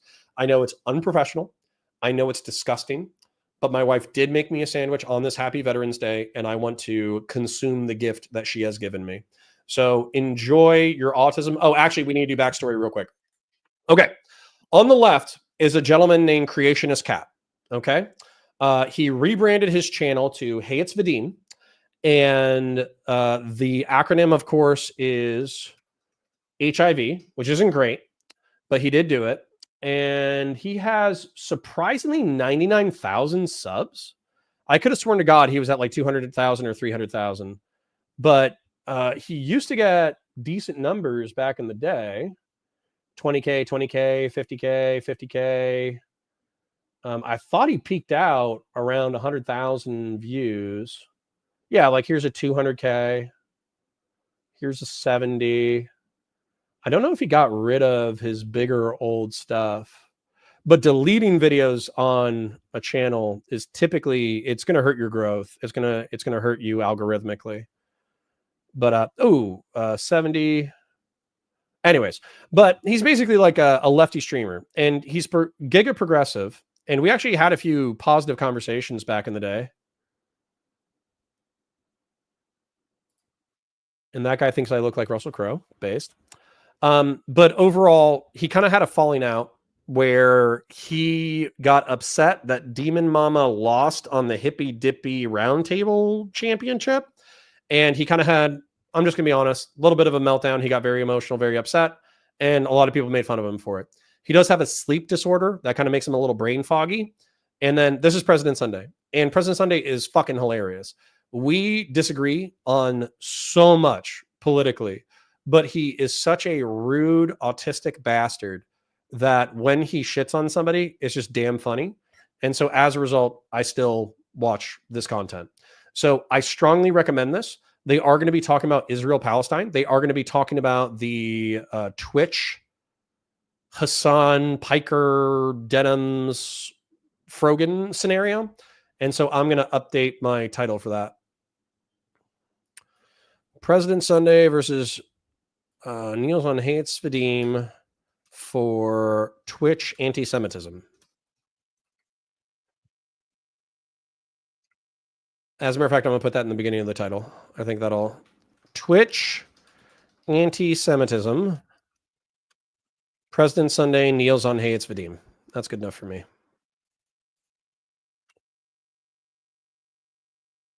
And I'm sorry that we're transitioning segments. You're going to have to be patient with me for a second. I like the channel more when he was a cat. True, Jonah Boy, true.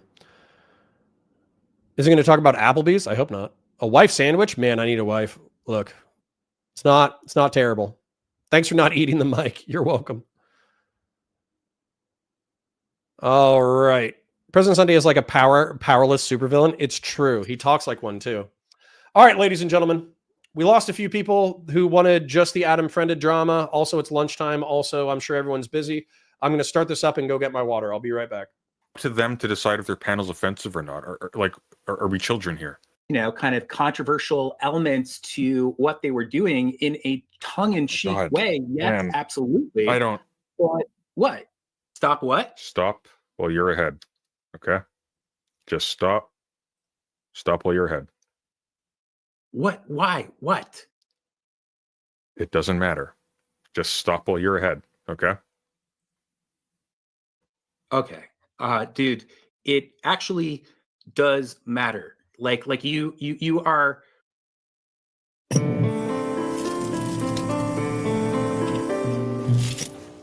I was interested in talking to you a little bit because it had been a little while since I just kind of checked in with your channel and whatnot. I saw your video talking about Frogan. I figured that we were on the same page. After watching your Frogan video, I watched your debate with Vegan Gains, and I thought you were pretty on point in that. Yeah. He's a hollow shell of a human being. I don't think he believed anything he was saying or cared to. Not that I don't think he believed anything he was saying was false. I just don't think he gave a shit. And I guess my issue is really this. More than anything, I think that the situation of all of those creators getting a 30-day ban is incredibly concerning, because I did watch that panel, and I have kind of like, some of these people are creators that I've only recently kind of become familiar with.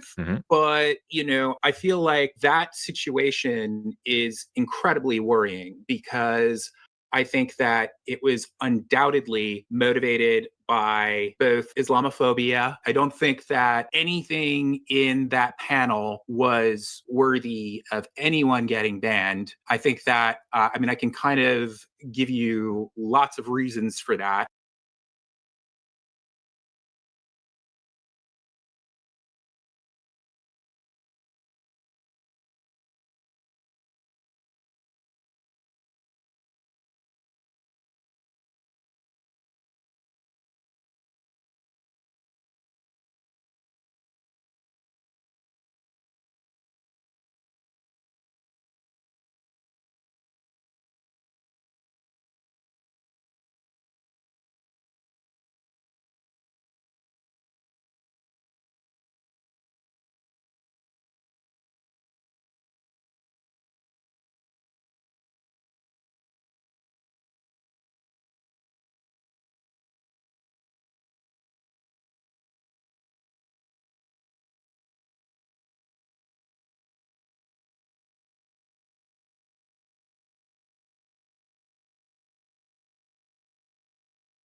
No way!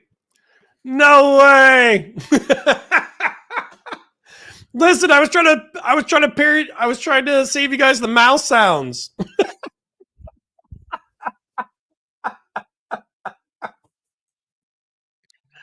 No way!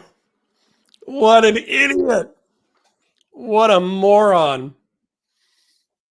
What a dumbass! All right, that was funny. Let's try that again, okay? I'll try to. It's my fault. I was muted because I didn't want you guys to hear my gross eating sounds. Okay, so the reason why I'm interested in this content is because obviously President Sunday is a hypersonic autistic missile. Hates Vadim is representative of progressive politics of the past decade. He's defending Frogan, who said some really messed up stuff about, October 7th. He's defending the panel, which is just on its face. Like, you can say it's like good-humored racist. It's like funny racist. It's not racist. And I agree, but that doesn't mean that, Citibank, and ExxonMobil have to sponsor your racist panel, right? And so as a result, I think Hates Vadim turns himself into logical knots that President Sunday does not allow him to get away with. So I'm going to remute myself, jam the sandwich in my face. I'll try to remember to unmute myself when I have further commentary. If I could just jump into this, I'll give you the reasons that I think it was appropriate to ban them under those circumstances, and you can reply to those, and they'll probably move this along a bit faster. Regardless of whether or not you think the intention of the people in that panel was malicious, they engaged in the type of rhetoric that I would not expect a company like Amazon or a company like Twitch to have the fine-grained level of analysis to decide, no, this is actually a benign form of this kind of thing. And I personally don't think it was benign in that way. So, for example, there were statements made like I would never trust a blue-eyed Arab or stuff like that. There were statements made that highly essentialized Arabs and so on and so forth. There was a weird, like, the whole thing was very that essentialized Arabs. So you're saying that they were being racist against Arabs in a softer way than someone like Vadim Gaines might be, but yeah. Did you watch the full thing, or are you just going off of clips? I watched a good chunk of it. And I think the general perception from it for most people watching, like normal people watching, is like, This is weird. This is a weird classification scheme that seems to dip into stuff that veers dangerously, certainly at an aesthetic level, into the realm of like racial essentialization, or identifying people in a way where it's like it was just very weird. It's very optically bad. And as far as like a 30-day ban is concerned, I can't fathom why anybody would care. That's not a permanent ban. It's like a slap on the wrist. Like, take a vacation. Yeah, but it totally matters when you're talking about. I mean, first of all, yeah, I will go into reasons why, multiple reasons why I think that kind of taking that, like the the yeah. Well, I'll go into my reasoning as to why the panel itself shouldn't really be viewed that much as problematic. But when you're talking about these Middle, or not Middle Eastern, but Arab creators who are, there's not that much representation. I remember to unmute myself. If I have any weird mouth sounds, I will try to breathe away from the microphone. Ogre Boy 6, my least favorite Twitter, YouTube reply guy. Far lefty, Hassan Simp, has a Hassan tattoo, etc., asks, which I will answer earnestly, if it's racist, why were the people on the panel on the bottom tier by the end of the panel discussion?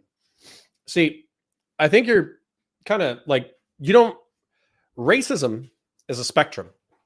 So there's lynching people for their racial identity. So lynching, let's say black folk in the early 20th century or late 19th. Then there's making an off-color joke about a ethno-religious or racial group, right? What's the difference between a pizza and a Jew, right? And Donald Trump won, so we can be racist now. So I'm just going to say it. Pizza doesn't scream when you put it in the oven, right? What's the also Donald Trump won, so I'm going to say this joke as well. And Twitch and YouTube, it's a joke. Okay, this is obviously a joke. What's the difference between a black man and a pizza? And I'm sorry to all the black men in my audience. The difference is a pizza can feed a family of 5. Okay, those are both racist jokes, right? But on the scale of harm done to people, it's very minimal, right? Oh, you hurt my feelings for 30 seconds. I'm over it, right? So at the top, we could look at the Arab tiers, but there's clearly a ethno-religious sentiment. Let's go ahead and do Twitch panel. What is it? Sabra Twitch panel. So the categories are Arab coded, asks permission, thinks it's a slur, and loves Sabra. All right. And this is whether or not people can say Habibi, right? So funnily enough, this is a way more minor version of this. Okay. But it's still the same thing is who can say the word, the N word with an A. And you would put African-American coded, asks permission, thinks it's a slur, N-word with an A, by the way, and I don't know, loves mayonnaise, right? You could say that the racial impact is very minimal, and I would agree with you. However, it would still be a racist panel. And then not just that, even if it's in jokes and good fun, that doesn't mean that the sponsors have to like it. As a matter of fact, I think it would be hysterical if we had an N-word with an A panel. I would love to do that at TwitchCon. You can come. We can get Hassan Piker on there. We could get Trihex. We could get the gang back together. Trihex, Destiny, me, Hassan Piker, and we'll do the N-word panel, and we'll have a good time. So, just because it has minimal racial impact doesn't mean that it's not racist. So I hope that's a sufficient answer for people. People were asking what kind of sandwich it was. It was chicken and American cheese. It was great. Chicken, American cheese, lettuce, mayo, mustard. It was a simple sandwich, but fantastic. Has a Hassan tattoo. Yes. Ericoda says, yeah, racial essentialism is silly. There is a species essence for the entire human species, but the difference ethnos, there's differences in culture that can explain any discrepancies. Sure. You share the sandwich. I will next time. Lynching people is frowned upon. True. Depends on how many Jews you put on your pizza. Oof. Racist. True. What family is surviving? Family of 5 is surviving off of one pizza. Listen, it was the 1990s, okay? The pizzas were large. They were cheap. You know, all that kind of stuff. A family with 3 kids under... Woo! Mazazari says, good day. I don't know if he was saying goodbye or what.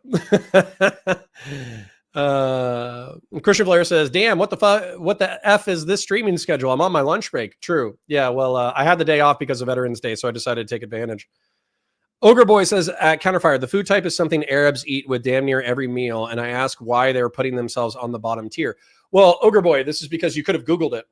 So sabra is a kind of hummus that is both considered trash hummus by authentic Arabs, and it's owned by Israel. Israelis have partial ownership of the company. And so as a result, it's viewed as inauthentic hummus. So that's where they were saying it was effectively a tier list from Arab to Jew.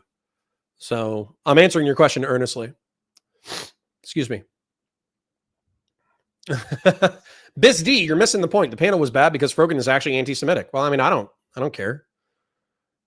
Nick Fuentes can come to the N-word panel if he wants. He might get stomped on the way in or out, but he can come. Love me some Costco pizza. True. Man. I'm a government contractor and I didn't get Veterans Day off, but Connor got it off. True. Suck it. Dov Sampot gives me $5 for the racist joke. Thank you. All right. Ogre Boy, being the most annoying reply guy again. We'll pull it up. Don't worry. I'll take time out of my stream just to address you. Sabra hummus. Wiki. We'll pull it up. We got time. Everybody say thanks. Thanks, Ogre Boy. Boycott campaigns. Until 2010, the Strauss Group stated on their English language website that the company donated food packages to the Golani Brigade of the Israeli Defense Forces.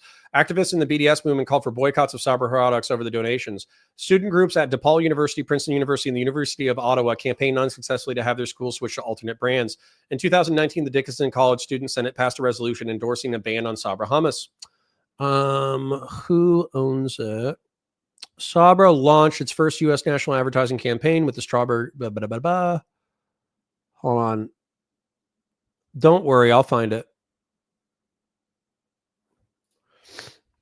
Who owns the Jews? They're hiding things from me. Who owns Sabra hummus? Is the Strauss Group partially Israeli?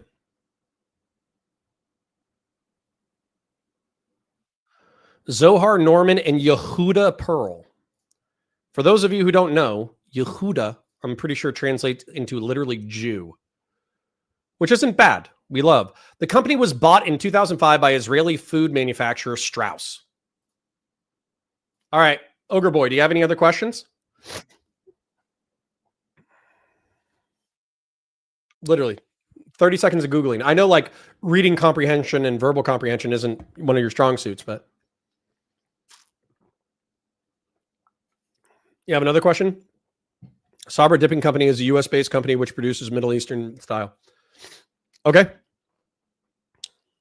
And the Strauss Group is Israeli. All right, we're moving on. A Jewish company named Strauss, huh? Suspicious. Sapien Green says, important question. Why do people like hummus? Indeed. That's what we're doing. Anyways, sorry. We got distracted. I'm being an asshole just because Ogre Boy's an asshole on Twitter. That's my bad. Got one guide. Let's continue. They classified Pokemon. They classified Pokemon. What I'm saying is that if they get clapped for something that is not that, like either not that controversial, not that shitty. And it's already difficult for these creators to sometimes talk about themselves and whatnot sometimes to a certain extent their existence just makes them controversial. I think it sets a really bad precedence. And I think that, you had the ADL and the stop. Oh no, look! You don't need to sell me on this. Like I already know for a fact that the reason why these creators were clapped in this way was an overcorrection to response to a bunch of people coming at them for Hassan's statements, for Frogan's statements in particular, and for the weirdness of the. So Boat Knight says, are these two debating tactics? Kind of, and also. We just got a microcosm of the debate, so we're not going to be here for 3 hours. I just want to get into the rape apologia, basically. And so, funny thing, Ogre Boy is also a rape apologist. So, anyways, the point is that Hayat's Vadim is about 2 or 3 years late. That's the problem right now, is he hasn't been posting content regularly. He was coming on to Twitch, YouTube debate panels pretty frequently about a year or two ago. And so as a result, he doesn't understand that the Overton window has completely shifted. Within the past 2 years, what's happened is Rumble and Kick opened up and basically recruited a bunch of Twitch and other controversial streamers who would normally be on Twitch, but don't have to be on there anymore and don't have to risk bans. And so as a result, they're on Kick and Rumble saying like really wild shit. When I'm talking about this, I'm talking about Sneeko. I'm talking about Nick Fuentes. Those are the two main people that I'm thinking about. I'm also thinking about Fresh and Fit, right? They've effectively migrated to platforms that will allow them to say whatever they want. Whereas on Twitch, it's still been the rule that if you say even mildly racist shit, then you can get kicked, you can get banned, you can get suspended, et cetera, et cetera. And so 2 years ago, 3 years ago, this would have been a panel topic. Not only would the Sabra Hummus panel been a topic, but then the bans for the creators after the Sabra Hummus panel would have been a 6 to 8 person debate where you would have had 4 progressives talking about how actually, because of the plight of the Palestinian people, it was okay for them to be mildly racist on a sponsored panel. And then you would have, 4 centrists or conservatives saying like, hey, this is a fucked up rule. If you applied it anywhere else, it wouldn't fly. And so what's weird, I think the reason why Hayat's Vadim is kind of getting flashbanged right now, and it effectively gets flashbanged for the next 3 hours, is because 2 or 3 years ago, President Sunday would have been one of the progressives making the Olympian, the minority Olympian hierarchy of needs, why certain people can be racist, why certain people can't be racist arguments. He would have been doing that. So hearing President Sunday make effectively what I would say would be conservative or liberal arguments is probably a flashbang for Hayat's Vadim. Oh, yes. All right, let's continue. Panel, which, regardless of your opinion on it, is very difficult to defend. It's a very optically strange thing to do. Like, for example, I'll put this one to you. Like, Pokimane, who is actually an Arab creator, was not slotted in the Arab categories up top. I can't remember what the actual tiers were, but I remember it was odd what they did. There were like things there that but she like did she speak up about this? Grassroots Hegemon says, next year's Twitch racial tier list, I want low tier God, Abba, Preach, and Sneeko versus Rob Nord, Destiny, and Andrew Wilson. Oh, that got a little spicy. And basically saying, let's just say that there's food that African Americans are known for enjoying, and he wants to do it. And dude, like that's the thing, straight up. So if you wanted to do this, so you could do the black version of this panel and everyone would instantaneously see the problem. They would see the problem instantaneously. If you did, let me pull up the tier list again. So Arab, hold on, Sabra, Twitch panel. Again, I think I already did the N-word thing, but let's just say who can say the N-word? Hood guy. Hold on.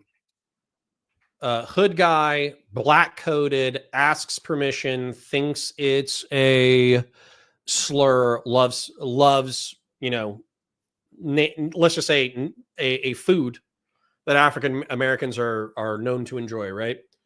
Pick whichever one you want. There's two that are coming to my mind, right?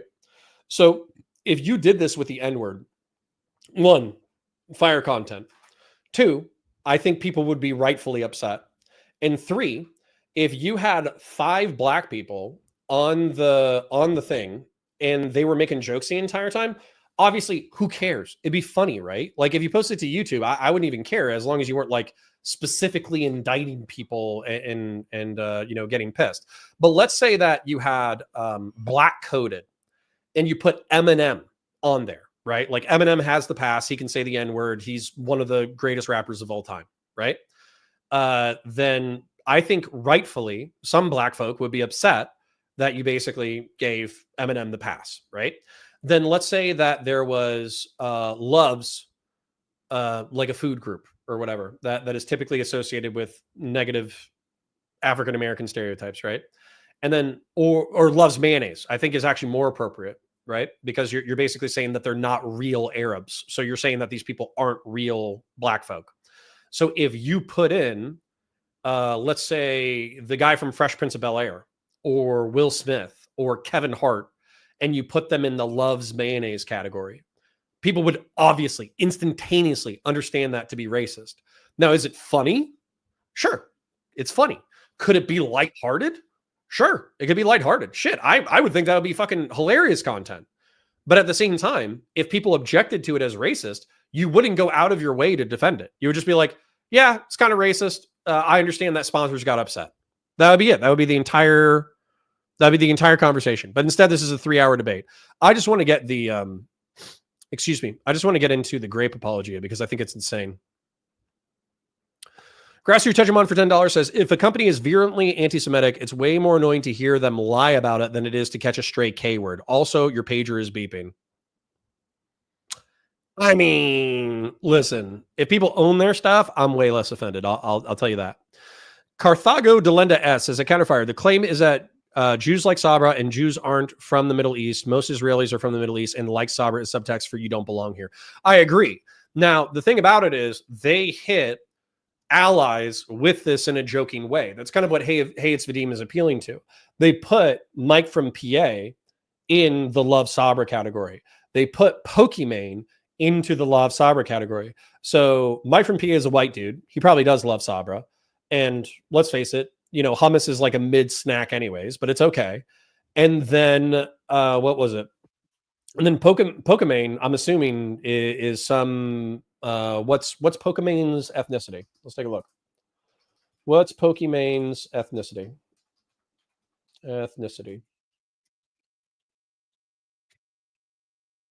Moroccan. She's Moroccan. So she's basically saying, or they're basically saying like, oh, you're not real. You're not really from the Middle East and North Africa. No, chat. No, stop.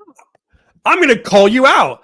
Carthago Delenda S, G-Free, Truth Lying, Christian Valeris. Y'all knew that off the top of your head. Y'all been simping. Caught simping. Simp.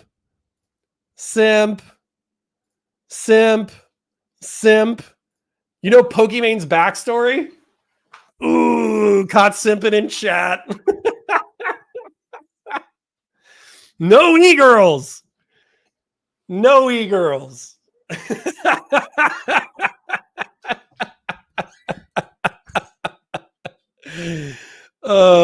Truth Lie says, no, I'm a hater. We caught him. All right. Sorry. All right, sorry. I've been talking about loving mayonnaise and fucking simping for too long. Let's try to make some progress. Hold on. Okay, now we got to stop again. The brain says Morocco, definitely not the Middle East though. Okay, listen. Middle East and North Africa. Okay?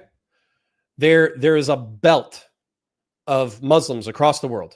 All right? I'm actually going to show you. I'm going to show you this. We're going to learn things, class. We're going to learn things. Thank you, brain, for forcing us to learn things. Map of the world by religion. Okay. Let's do this. Islam is a belt. Okay. It stretches from Africa, kind of through here a little bit. It skips India because they've been able to remain Hindu. And it skips China because China has largely remained, I forget what the fuck they are. Are they Taoist? Are they Confucian? Like Confucianism isn't a religion. So I forget what their religion is that's popular over here. But anyways, the point is that they skip China and India and then they go back down here, okay? So when we're talking about this block, there's a billion ethnicities, all right? These are West African. These people have Bantu language groups, all right? These people have Arabic language. A lot of their languages are rooted in Arabic. And then down here, they have their own like East African language group.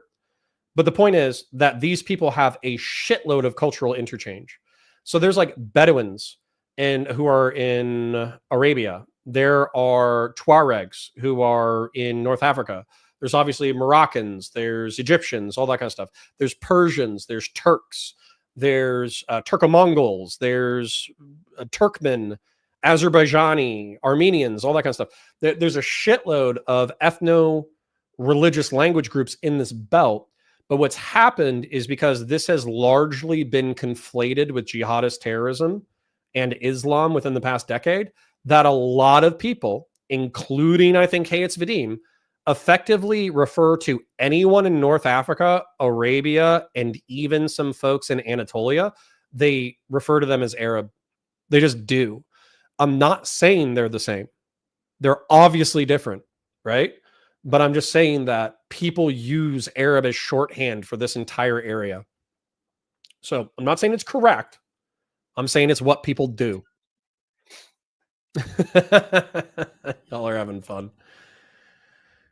Grassroots hegemon. Weird. I just Googled the most anti-Semitic countries and I got the same map. Jeez. Y'all are wild. Maghreb. True. MENA, Middle East, North Africa. Correct.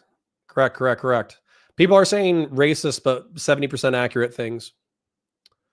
So, all right. Confusion? I'm not confused. I don't think I'm confused. The Muslim belt, North Africa, Middle East, India. Pockets of Muslims. True. Indonesia. Yes. Islam is mainly African and Lower Asian. True. Weird. All right. I already read that. Truth lies as a counterfire. China has their own mythological pantheon source. I'm American born Chinese. Interesting. That's good. Good to know. Arab colonialism. True. Thank you, Brain, for helping us learn things. I mean, yeah, thanks, Brain. Thanks, Clan.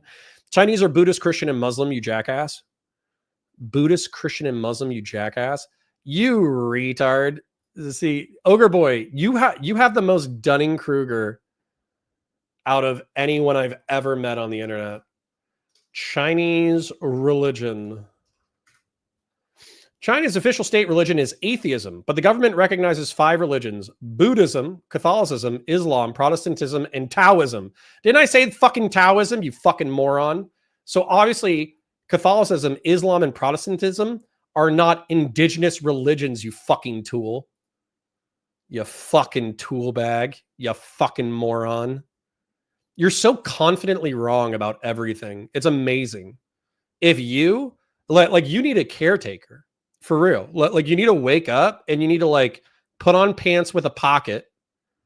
And well, actually, no, you don't need the pants with a pocket. You need to find somebody with pockets.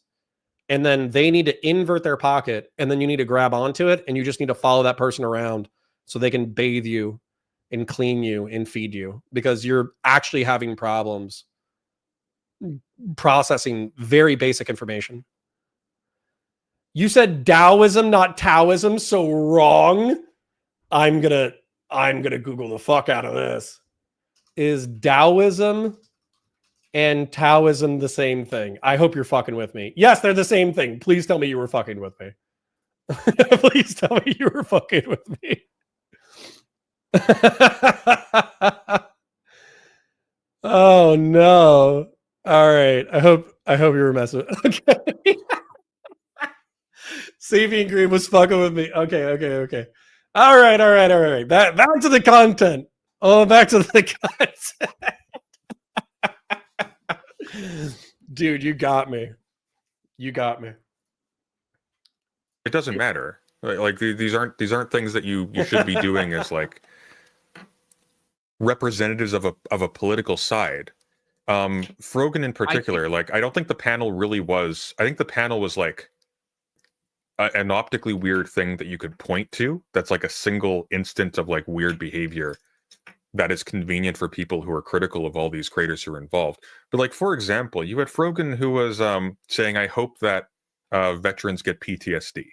Veterans are a protected class in the United States. Whether or not you think that that's a just thing to say, it's like wait. That's a whole can of worms. I'm totally cool with talking with you about that particular thing, but I think we need to take that kind of as a side conversation from the panel. I strongly disagree.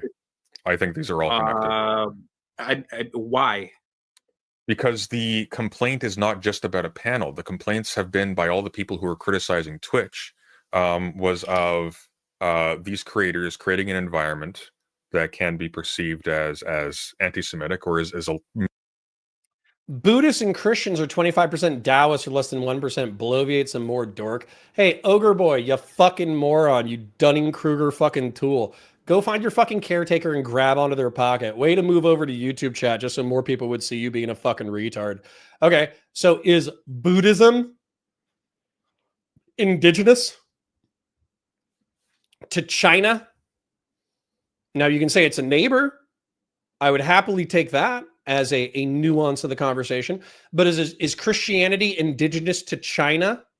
You fucking tool. Obviously not, you fucking retard. So when I'm talking about Islam skipping China and India, you fucking dipstick. Obviously, what I mean is that Taoism and Hinduism held out against Islam. I don't give a fuck about the 1850s when a bunch of Christian mercenaries, that's funny too, because they probably were, but Christian missionaries went to the Far East.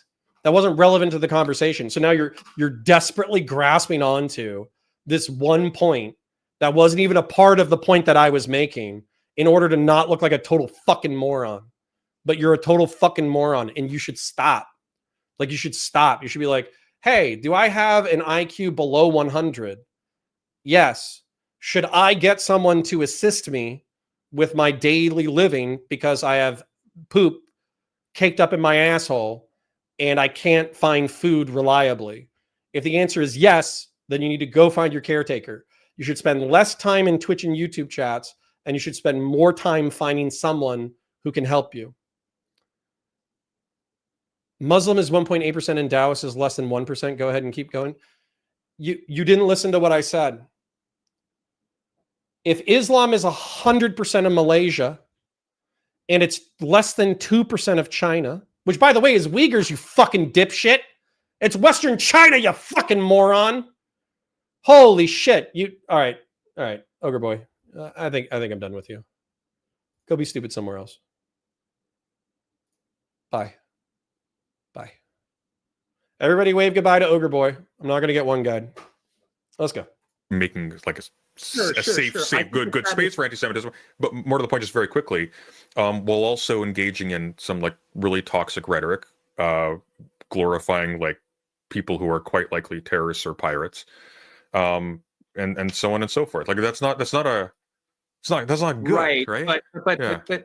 But we're talking about whether or not. I mean, like now, what's central to me is whether or not the ban was appropriate for all of those creators. There were 5 creators in all, maybe 6. Yeah.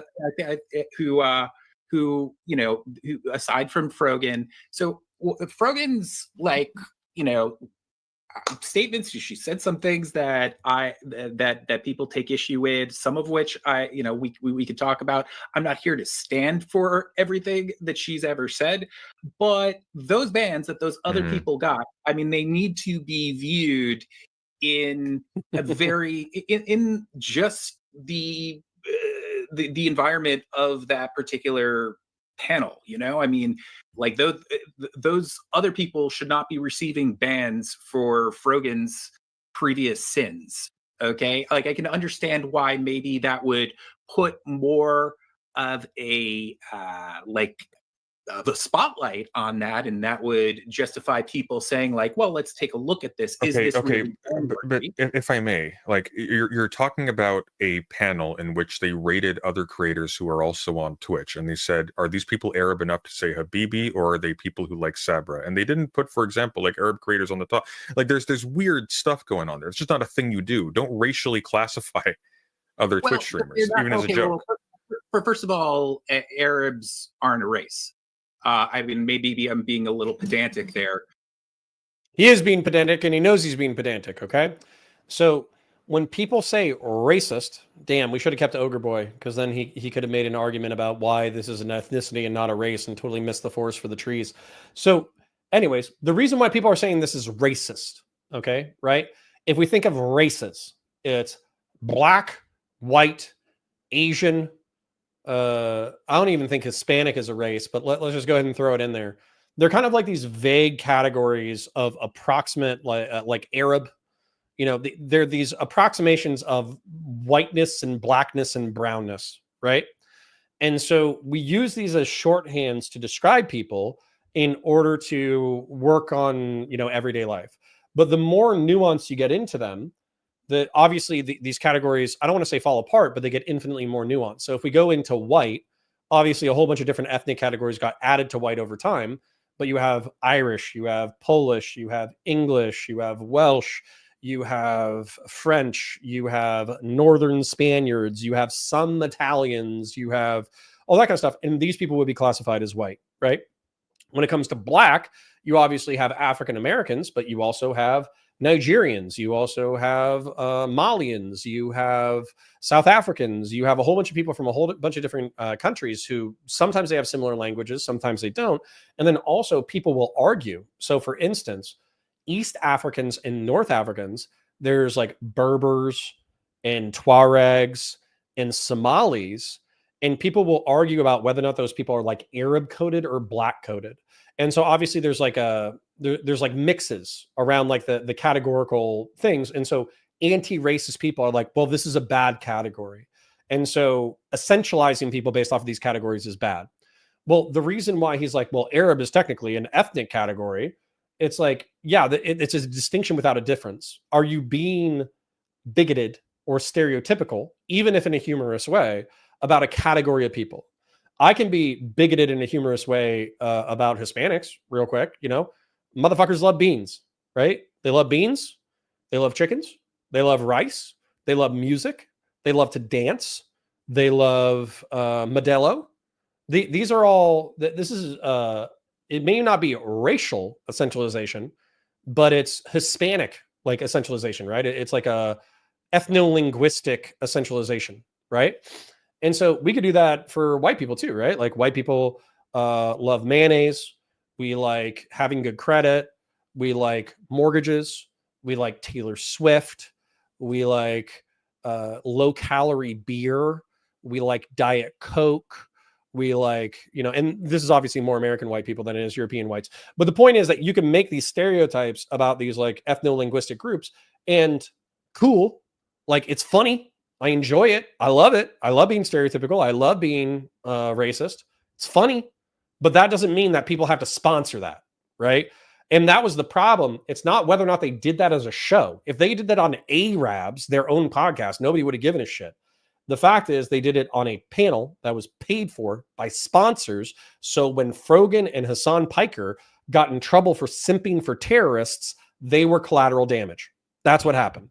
And so Vadim keeps getting wrapped up around should, whereas I think President Sunday keeps appealing to pragmatic sense. But they're, you know, it's they're not a race.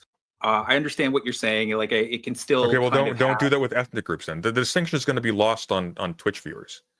Well, right? The thing is that like you said here, I think this is an important point. So you said some things about like they're discussion of Arabs was a little problematic, and I think that actually speaks to why we shouldn't take this panel as seriously. If you watch the panel, the overwhelming majority of, and it's not even like really throughout the entire thing, they are making light of the, because they're, you do know that they're their podcast that they are on, the Arabs podcast, is kind of, aside from the fact that it talks about other things, it's kind of like meant to explore just what it's like to, what their experiences are as Arabs in America and whatnot. And they, it's three different types. One of them's a Jewish Arab. One of them is, I forget what the other ones are, but they represent kind of three different like types. And I guess my point is that like there are jokes where like I forget, like the Capri Sun guy, he there's like one part where he talks about like you know what? Do you guys care if I do 1.25? And I'm not trying to be like shitty or rude to them, but obviously like with Hey, it's Vadim, sometimes he'll take a minute to get where he's going. President Sunday on 1.25 is a little, little crazy, but we'll get where we're going faster. Basically, I want to get to the rape apology. But the point is, like, he's saying that, like, okay, they're Arab, and so they're talking about things that are uniquely within their identity set. And so as a result, we need to have some latitude because it's so rare for there to be Arab creators who are able to openly talk about what's going on. But I think that there is a line here, obviously. So if you want to be casual about ethno-religious massacres happening in the Middle East and North Africa in order to make jokes, because it's obviously such a part of, modern Middle Eastern and North African history, I think that's perfectly fine. But again, on a Twitch-endorsed panel at TwitchCon with multi-billion-dollar companies, their brands in the background, if anybody did this with a black equivalent, everyone would be like, yeah, duh, obviously. The only reason why Hey, it's Vadim, and by proxy, these Arab creators have any rope with which to build a bridge is the fact that it's not black. That's it, literally, because people know less about Arab and Middle Eastern and North African conflicts. It would be obviously racist to anybody else, but because people don't understand it, they're just like, I don't know. So Zero Fucks makes an interesting point, says, I bet Vadim was thinking Muslim is not a race, but got tripped up on Arabs given his atheism background. I think that's entirely possible. Absolutely. Boat Knight says, perhaps I'm out of my element like a child that wandered into the room, but I have no idea what they're talking about. So yeah, Boat Knight, I'll catch you up. So at TwitchCon, so obviously there was the October 7th massacre in 2023.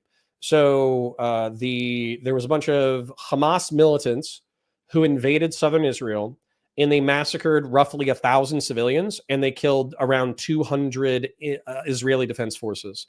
Since that time, Israel has been engaged in a military conflict invading Gaza, which is where the Hamas militants came from, and also engaged in a two-front war with Hezbollah to their north in Lebanon. And then they've also been engaging counter-terror operations in the West Bank, which is another Palestinian majority territory. And so this has inflamed a lot of sensitivities in the Arab region. Well, the Twitch wanted to do a panel representing the diversity of thought that was on Twitch. And so they had an Arab panel. Well, the Arab panelists, as a joke, did a panel in which it was who can say the word Habibi.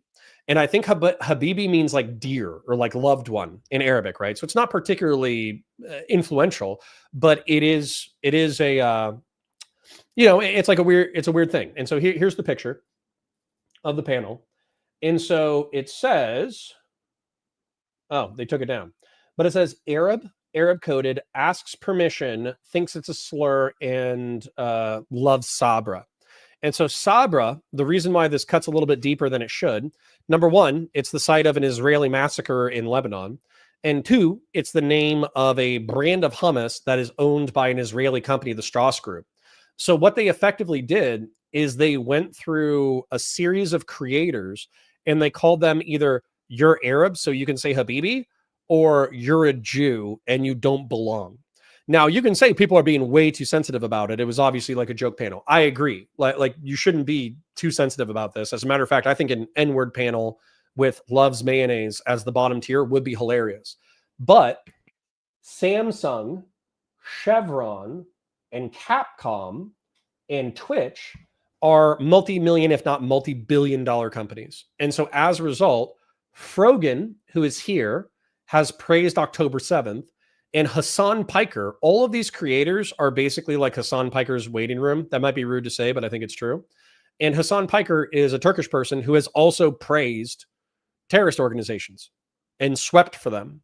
So Hassan got in trouble for sweeping for terrorism. This girl got in trouble for sweeping for terrorism.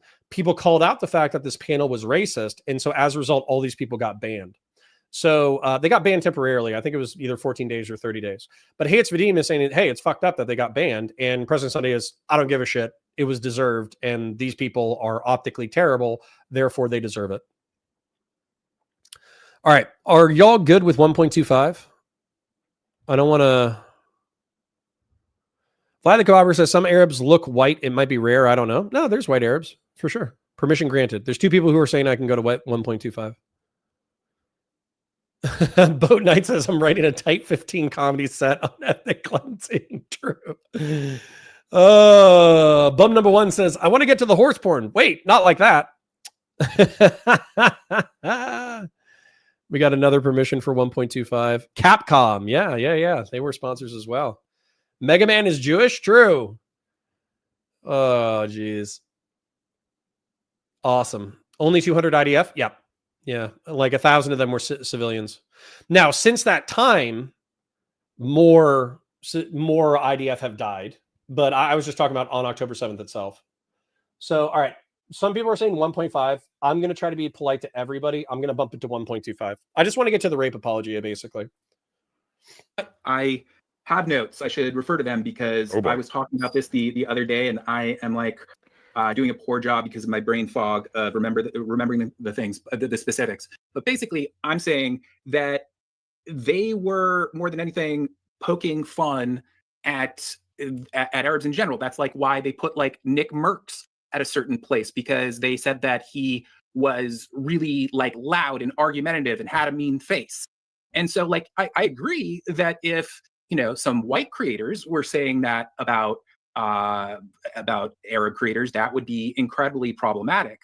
But they are trying to they understand that that there's a lot of stereotypes that they deal with, and they're I'm doing a poor job of explaining this right now, but that was kind of the like conceit of things. Like if you look at the humor, there was one part where like a joke was made where one of them said like something like my Twitch is really blowing up, and then one of them made another joke off of like that was suicide had bombing. Something to do with suicide bombers, and it's a really morbid joke. Can you do me a favor, and I have an idea of how we can sort of like streamline this a little bit. Yeah, sure. Give me the defense for why Twitch in particular, from Twitch's perspective, okay, should not. What I'm going to do is I'm going to try to fast forward and see if I can find the rape apologia, only because that is the guts of what I care about. What you've just seen for the past like 5-10 minutes or whatever is effectively the entire debate. So they just go back and forth on that, where Hates Vadim says they're Arab, so they're doing, Vadim does the rape apologia.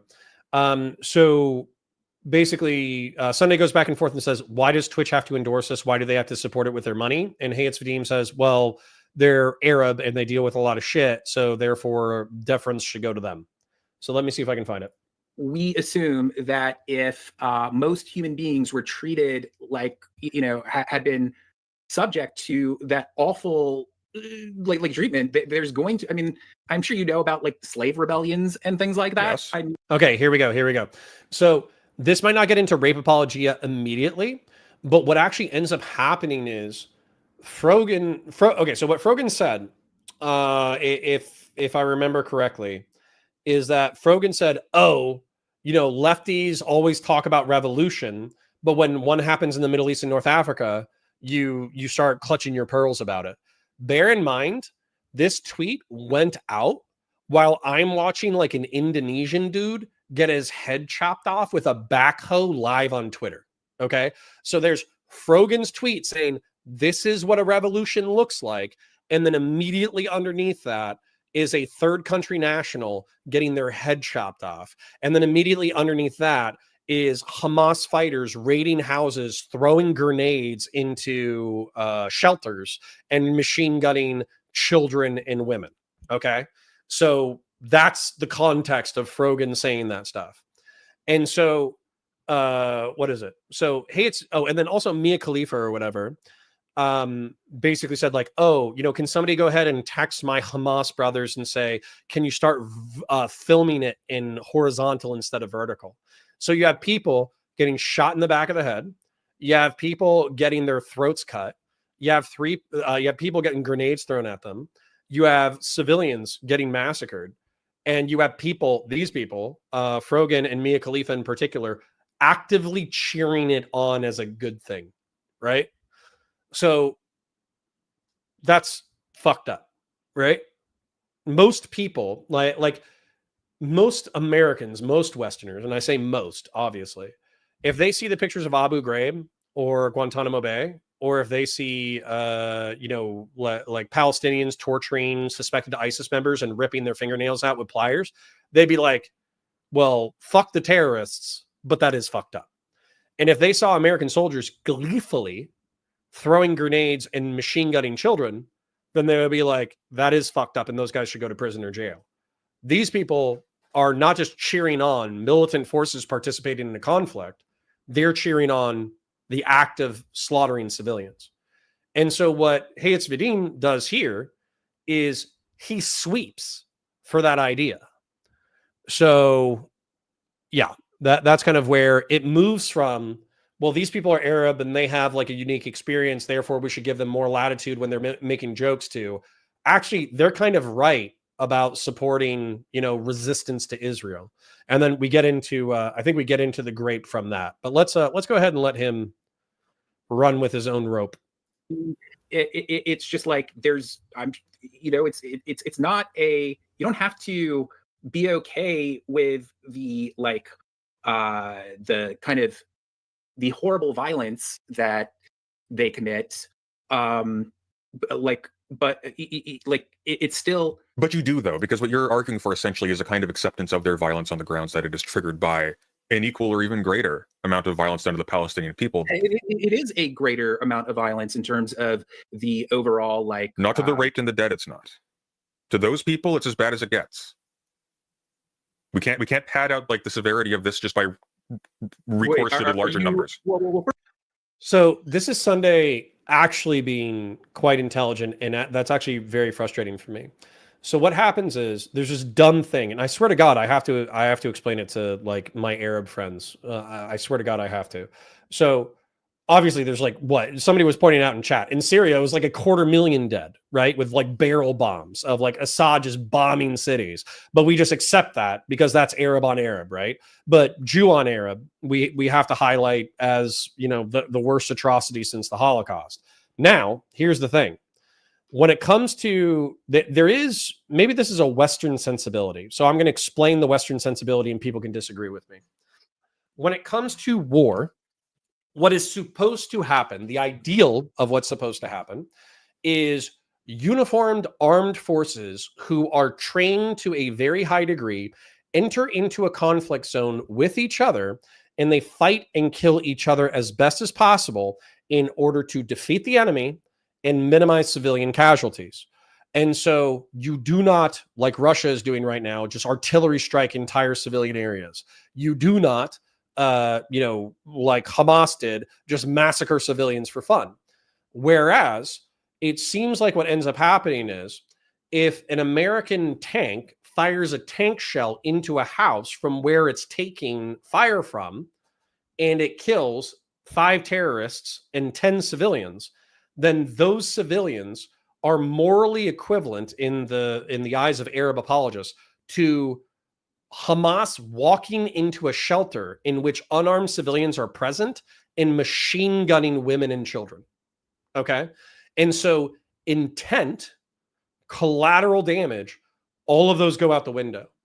And so for me, I think it's insane, because if the United States military asked me, or if it was common for the United States military to just massacre civilians, like we just took all our bombs. Let's say that we go to Iraq, and instead of doing targeted strikes on military sites, we just carpet bomb all of Baghdad. We kill like 1 million people instantaneously. I wouldn't join the military ever. Like I would be like, that's totally against my conscience. It's totally against my conscience to massacre men, women, and children for the crime of being on the opposing side, okay, and being civilians, right? But that's where you have to take this like leap of ethical faith when it comes to supporting quote unquote resistance groups, because that's what they're doing. They can't go toe to toe with the military. And so they instead attack soft targets, and the soft targets are filled with unarmed men, women, and children. So anyways, yeah. General Ballsack says, war works differently. It's not Call of Duty or 40K. Send me to Panama. So anyways, so that's like where this moral equivocation is frustrating to me. And it's frustrating to me that progressives do it. First of all, are you do you hold the opinion that rape was used as a weapon of war, that it was like a widespread kind of I forget the kind of term that has been used? It's I'm kind of indifferent to whether or not it took place then or after they were in captivity, and we've heard that it happens when they're in captivity. So as far as I'm concerned, great if they didn't when they were also slaughtering a whole bunch of people, but not really a kind of cold comfort in the long run when these people are also being abused after they're held captive, right? So well, okay, we have. So what I want to do, because I'm going to go ahead and foreshadow exactly what's going to happen. Vadim is going to start arguing the minutia about whether or not there was systemic rape on October 7th, or whether or not it's used as pro-war propaganda by Israel. And so what I would like to do with Vadim and other people, because I see progressives do this all the time on Twitter, where they will literally, Ogre Boy is a prime example of that. He will literally start arguing, disbelieving women, by the way, disbelieving women. He will say, oh, none of the grapes happened, or it was only 1 or 2. And as a result, it's just war propaganda in order to justify the massacre of Hamas. Therefore, I don't care about it, which is insane. That's like an insane perspective. So what I would like to do is I would like to take the Clockwork Orange eye opener thing and this horrible timing, Victoria. I'm talking about October 7th grapes. Get the fuck out of here. So I would like to take the eye opener thing, and I would like to strap them to a chair and make them hold the eye opening thing. And then I would like to force them to watch October 7th footage on repeat. And then they can talk to me afterwards about whether or not they feel like we need to differentiate between individual grape, systemic grape, and the massacre that happened on October 7th, the intentional massacre of civilians. I'm perfectly fine with that. And if they want to show me footage, if they're like, well, that's bad. Have you seen the bombing footage of Gaza? We'll sit down and we'll watch it together. We'll both watch it. Because you know what I do? I will acknowledge that the massacre of civilians in Gaza is beyond horrific. And on top of that, it's not even necessary to conduct military operations. There are shitloads of technological and logistical and military advantages that Israel could take advantage of in order to minimize casualties and preserve infrastructure that I don't think they're doing. Okay. And I will acknowledge that readily and handily. Will they acknowledge the same in the inverse direction? Will they acknowledge that Hamas intentionally targeted and slaughtered men, women, and children?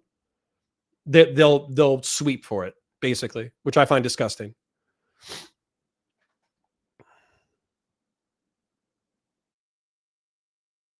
Yep. Christian Blair says, I got to go back to work. Have a good time. Afternoon. See you next time. See you, buddy.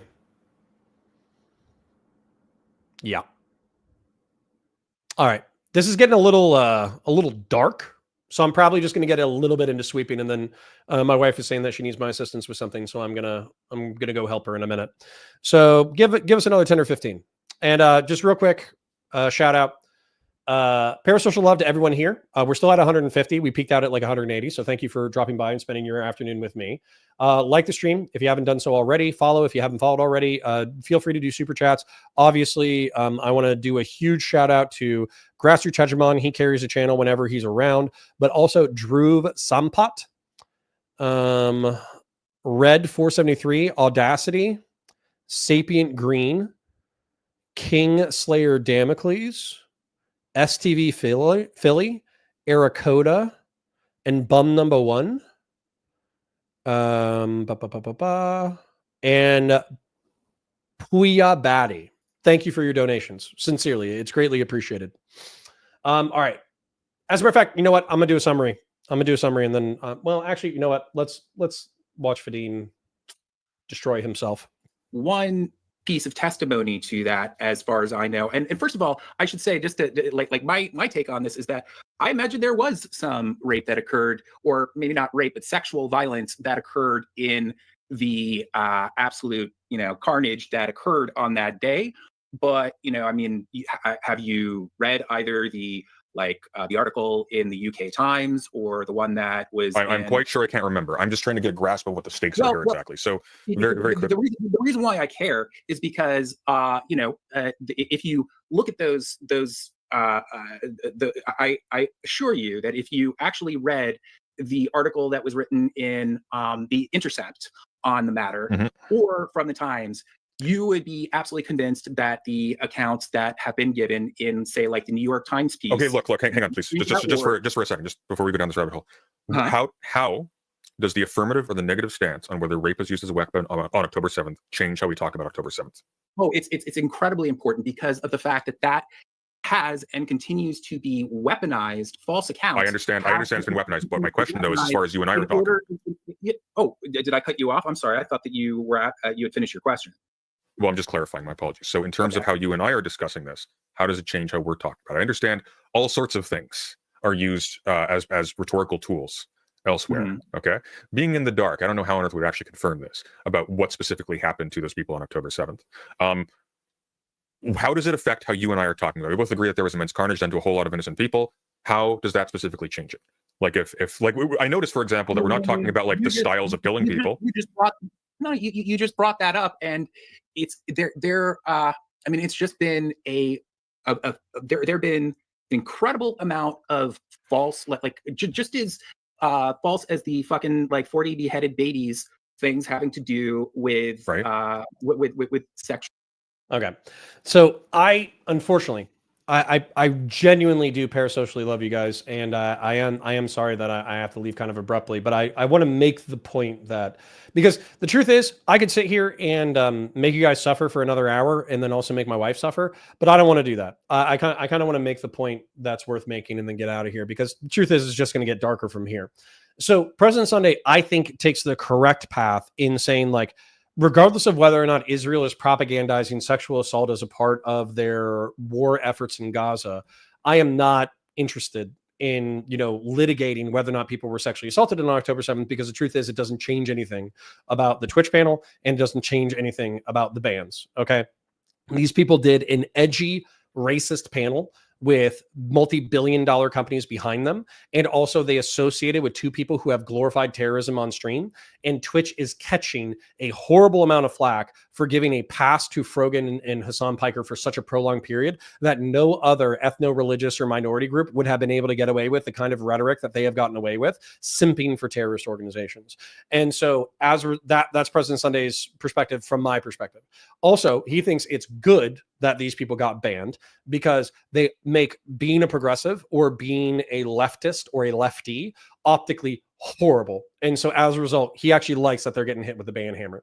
Hates Vadim takes a much more sympathetic perspective, saying that, well, Arabs are already marginalized. Arabs are already vilified. Them making a few edgy jokes isn't worth a ban. We should be particularly sympathetic to what's going on. And then he makes effectively, it's actually really frustrating because this conversation carries on for another 20 or 30 minutes. He basically says that Israel has weaponized the sexual assaults on October 7th in order to justify the genocide in Gaza. Therefore, he believes that a majority of the sexual assaults are either fabricated or partially fabricated. which to me, again, I think the solution to this is I would never dream in a million years if there was like a victim of the Dresden bombing still alive, right? And they jump in my chat and they're like, hey, I survived the firebombing in Dresden. You're actually minimizing something that's really fucked up because I was laughing about how the Germans lost the war. Or if same thing with Japan, right? Like we always make jokes about, Japan needing a third nuke in order to either make anime better or eliminate anime as a medium, right? If an actual survivor of the bombing, the nuclear bombing, jumped into my chat and they were like, hey, listen, I lost like 70% of my family. I have cancer. I'm dying. Then I would be like, yo, listen, I make jokes because I'm trying to minimize the fucked upness of the situation. But I actually am sorry that you lost 70% of your family. And I'm sorry that you're dying of cancer, right? Because cancer fucking sucks, right? So we're all human at the end of the day. But it's weird to me to watch progressives, people who championed the Me Too movement, people who championed believe all women, minimize the accounts of sexual assault by Israeli women, minimize I'll admit it's circumstantial, the circumstantial evidence pointing to sexual assault on October 7th, and then also minimize people like civilians getting massacred and their genitals burned. Like, I don't think that would be possible if they actually watched the footage of what they were talking about. I think the only reason why they can do this is because they don't watch any of the footage. They might see some clips of Gazan civilians getting maimed and killed by bombs, and then they don't watch anything from October 7th. And so as a result, they can morally equivocate the two. And I've already articulated why I don't think you can. So yes, that is where I'm at. Boat Knight says, lol, we joked about that. I mean, I joke about Germany losing. I joke about Japan losing. I still think the Korean War was justified, even though we effectively bombed the North back to the Stone Age.